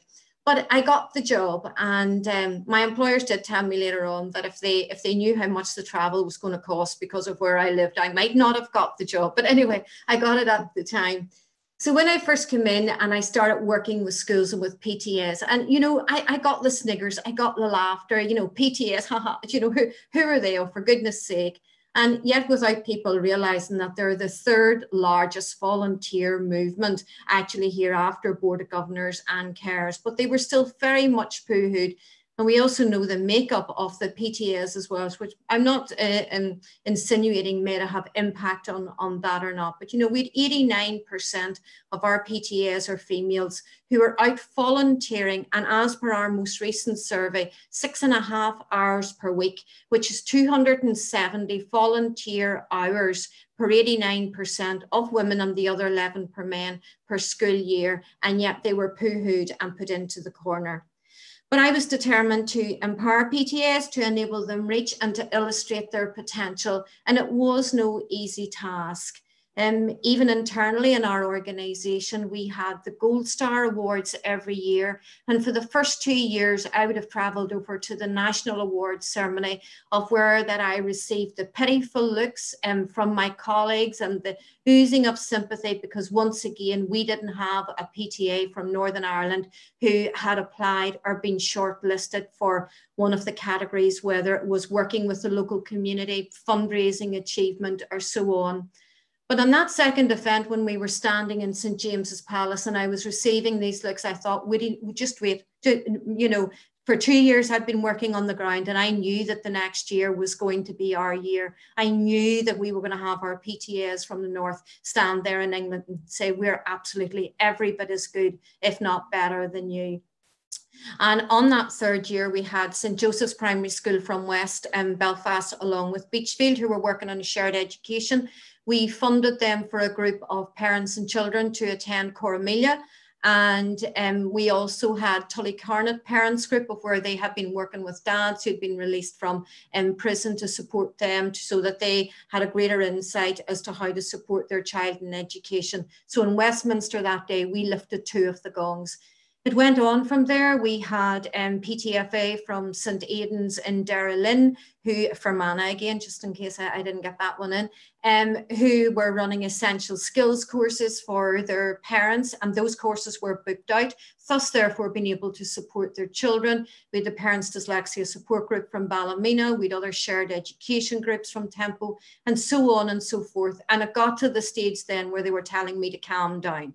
is that we were having too many winners. We were way overshadowing England and Wales, but I didn't apologise and I didn't stop. We then went on to have Gwen Stewart, who was one of our PTA Volunteers of the Year, and Gwen then went on 2 years later to be awarded a BEM for her services to volunteering and to the PTA as well. I do have to add though, but no matter how many good case studies that we had and local knowledge, there still was a lot of schools who wouldn't have let me over the door, who didn't want to have a PTA, or who would have hid their PTA away from me for, heaven forbid, I might have helped them grow a little bit and develop a little bit more governance. But that was the way that it was. And one of those stories I was sharing with Maria the other day, and I don't know where it come from. Do you know something that you put it, lock away in a shutter, and then suddenly the door opens? And it was, Dad was on a board of governors, and he come from a primary school that had a really strong PTA. And he was in this board of governors in a post-primary school. And this post-primary was surrounded by really strong and successful PTAs. So there was a real richness within the community, an experience-led parents there. And he says, Jean, I cannot get them changed. I cannot get a PTA. If they have now agreed to you to come along, and I know you'll change their mind. So I walked through the front door, and there was this gentleman with a hand extended for a handshake. Hello, Jane. I am Mr. So-and-so, the headmaster of. And I thought, this is a good start. And then we walked into the room of where the Board of Governors were, and the chair of the Board of Governors, and I'm sure he didn't do it intentionally, but his eyes just seemed to fixate on my trousers. And then they moved up to my face, and in non-verbals, the message that I got was, and you dare to wear trousers here? You know, and I just knew I was goosed. I just knew that meeting wasn't going to go anywhere, and it didn't. And we didn't get a PTA until the leadership changed in the school. And I'd absolutely no involvement in what happened next. And that was the female principal set up a very successful PTFA, which she oozes pride for every time she's on media and everything else actually since. Over the years, but is that as well, I wasn't just working directly with the PTAs who were continuing to thrive in every way because their fundraising, ambition and success was growing ferociously. We had a number of people and people's millions, 50,000 winners, funding successful and so on and so forth. But we also were working behind the doors with policy because I am a real advocate for strong governance because just like Patrick said earlier, I do not believe in setting up any PTA before that we have that baseline in place because that governance is required. That is what will enable the PTAs to grow and to flourish, but it also is what supports the school in the event of something going wrong. And for me, that framework is very much required and those boundaries there of which the PTA operate in. So that was why I was working along with the Charity Commission since its inception. I was the driver for the pre-approved model constitution templates and for other documentation. So I was responsible for setting that up here with our Charity Commission in Northern Ireland. And then as the years went on and PTAs were demonstrating to the wider audience their potential, and the fact is that what good can actually come when parents are more proactively engaged, we were welcomed with more open arms into the policy arena. And that is where we have had parents before the Education Committee on common formula funding, on area planning, on the cooperation between health and education and SEN and so much more. And within this last few years, we had the Northern Ireland Parents Parliament, which we set up working in partnership with DE and CCEA. We've set up the all-party group, Parental Participation in Education.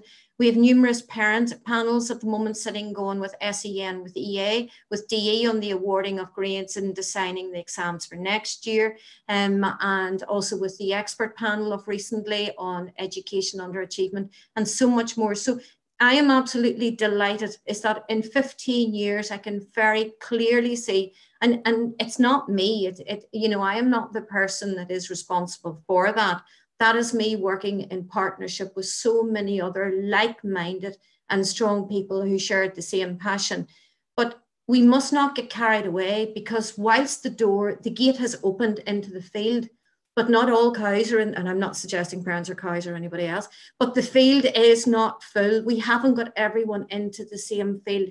And we need to be mindful is that there is a lot of work to do. And we still do have, you know, a large number of parents who are, and I hate using the term hard to reach, but we equally have hard to reach schools as well. So I do believe that our blueprint will help with that process. And I think that together, you know, it's that old team, isn't it? Together, everyone achieves more. And I believe that we can and we will carry on in this field, and we will create really strong partnerships for, just as Martine said, and just as for everybody else, for our children, you know, our future, the people that we always hold at the centre. Okay, Jane, thank you so much. Absolutely great. I'm so conscious the time is wearing thin, and I'm afraid that we're going to get shut out at 2 o'clock, regardless of who we've heard and who we haven't heard. Jane, that was so wonderful. Geraldine, are you able to speak to us? Can you hear me? We can hear you now. But Jane, or Geraldine, between yourself and Martina, we're really cutting it fine down to the wire. So let Martina go, and I come in at the very end. Yeah. No. 3 minutes. Can we do 3 minutes each? Is that really, really bad? No, that's fine. That's fine. Off you go. And First of all, I'll turn my mic on. No, thank you so much for your calmness. I'm not sure how calm I looked there. I think it was a bit like a swan gliding along, but the feet were going away mad underneath. I had to phone my technician to come into school there to help me out because I was so stuck. But anyway, following on, I'm going to change what I was going to say briefly. Martina's given an introduction to the setting of our schools in Creggan, and we're very proud of the schools that we're in, and we have very similar practices in place in our schools. And you know, the one thing that we have in common, and I think we all have in common, is the great love we have for our children, and the willingness to go above and beyond and do everything we can, you know, for our parents and the communities that we serve. And I think if anything has come out of lockdown, it has been that. And technophobe as I am, I never thought I would ever say that it took a bit of technology to bring community together, but we would have been lost without it, and so would our children and our parents.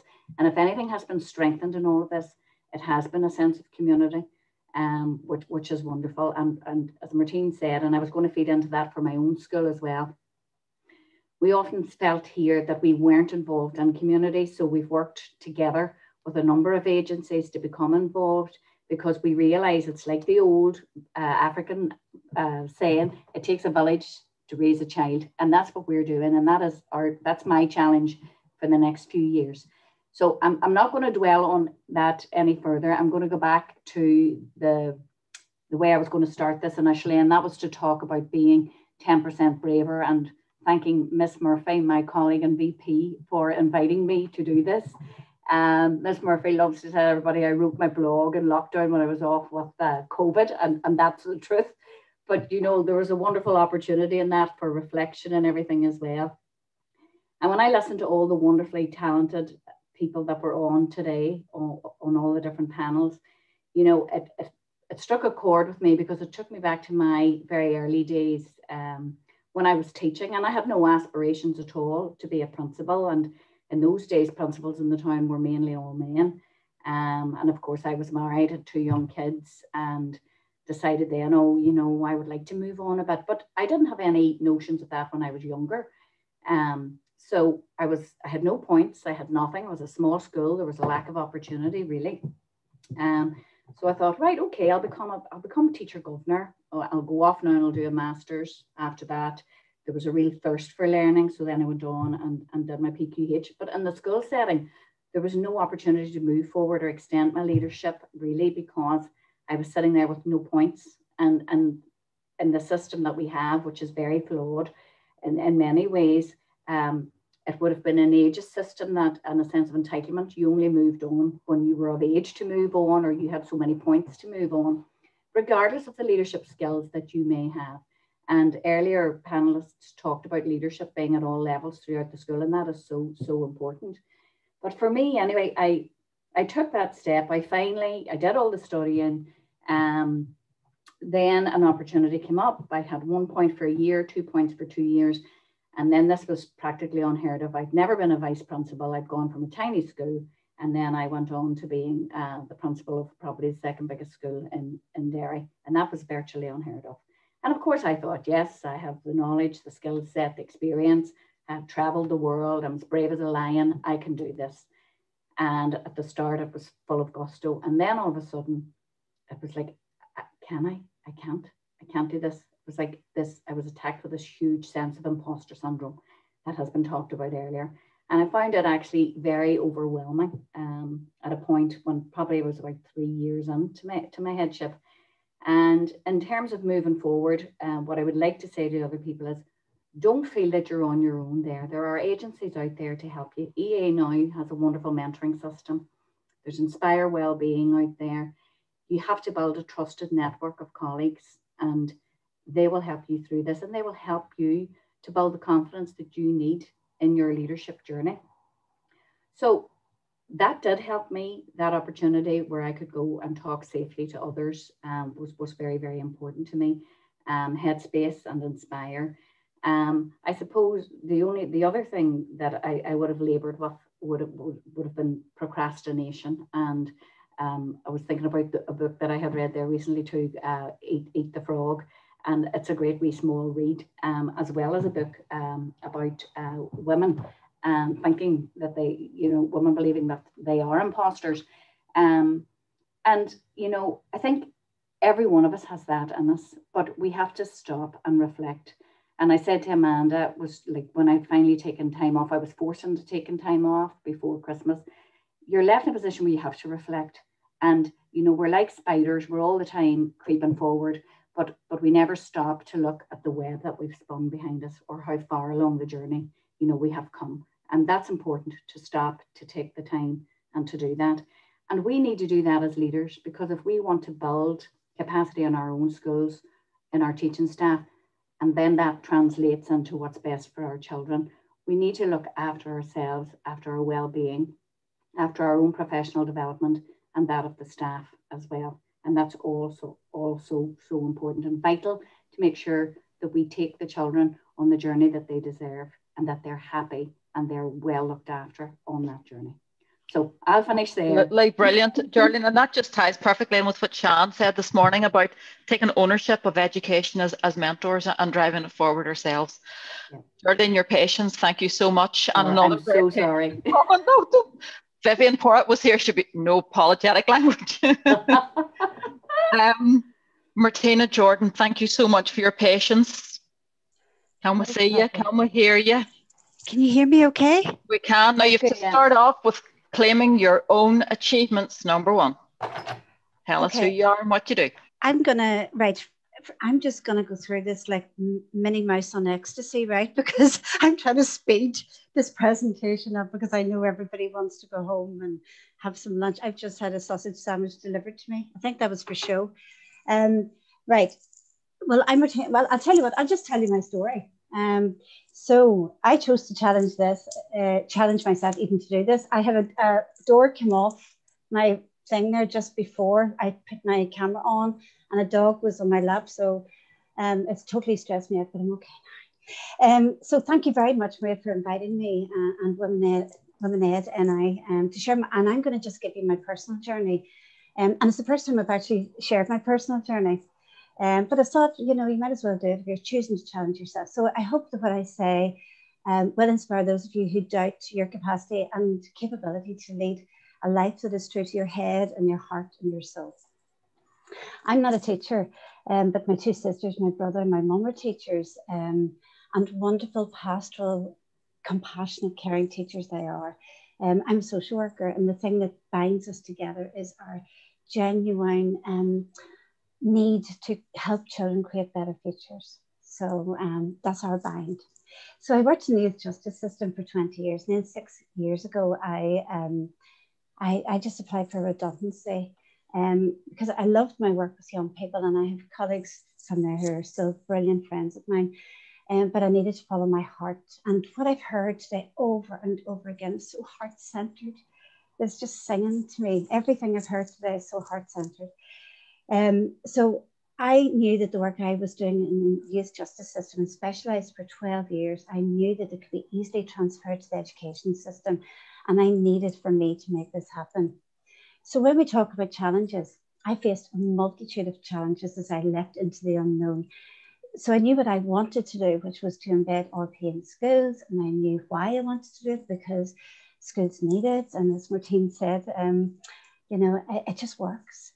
But in navigating the how, all I heard was, you're too old, it's too different, you don't understand the education system, you're a social worker, go back to what you do best, reverse, stick with what you know, you're aiming too high and it's impossible. And I listened to these messages for 2 years, and I listened to my inner voice for 2 years telling me I couldn't do it. So I was slipping, I was really slipping, I was kind of worried. I'd made this huge break, but I didn't fall down. Because serendipity kicked in. And I was in a library and I came across a quote by Dr. Wayne Dyer, which says, when you change the way you look at things, things you look at change. And right there came the aha moment, and I decided, right. So I started working on my thinking, which changed my feelings and which resulted in action. And I surrounded myself with others who shared my vision, and a couple who didn't, because critical friends are so important.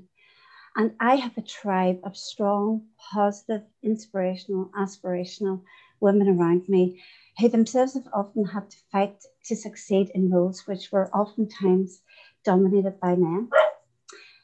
So I stumbled at times, I royally screwed up, but I didn't give up because my heart wouldn't allow me to.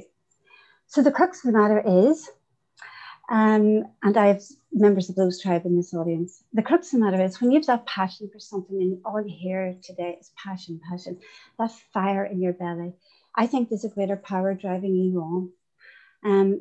Whether that be that a change, and I need to change the world, even if only for one pupil, or I need to change your world so that you become the best version of yourself. So there's my dog barking. That's Eddie Jordan. Take the dog away. I'm not going to shout at anything in front of a group of teachers, so because that'd be bad. So I'm challenging you, not you, to find Shane Martin, the psychologist. He describes flow. So what is your intrinsic motivation? What is your purpose in life? And are you aligned with that purpose? Or is there something gnawing away at you, begging to be heard? And that gnawing was with me for 6 years. Eddie, before I actually took the leap. Okay, so please don't fear the choice to challenge. Can I let Eddie in? Because just 2 seconds.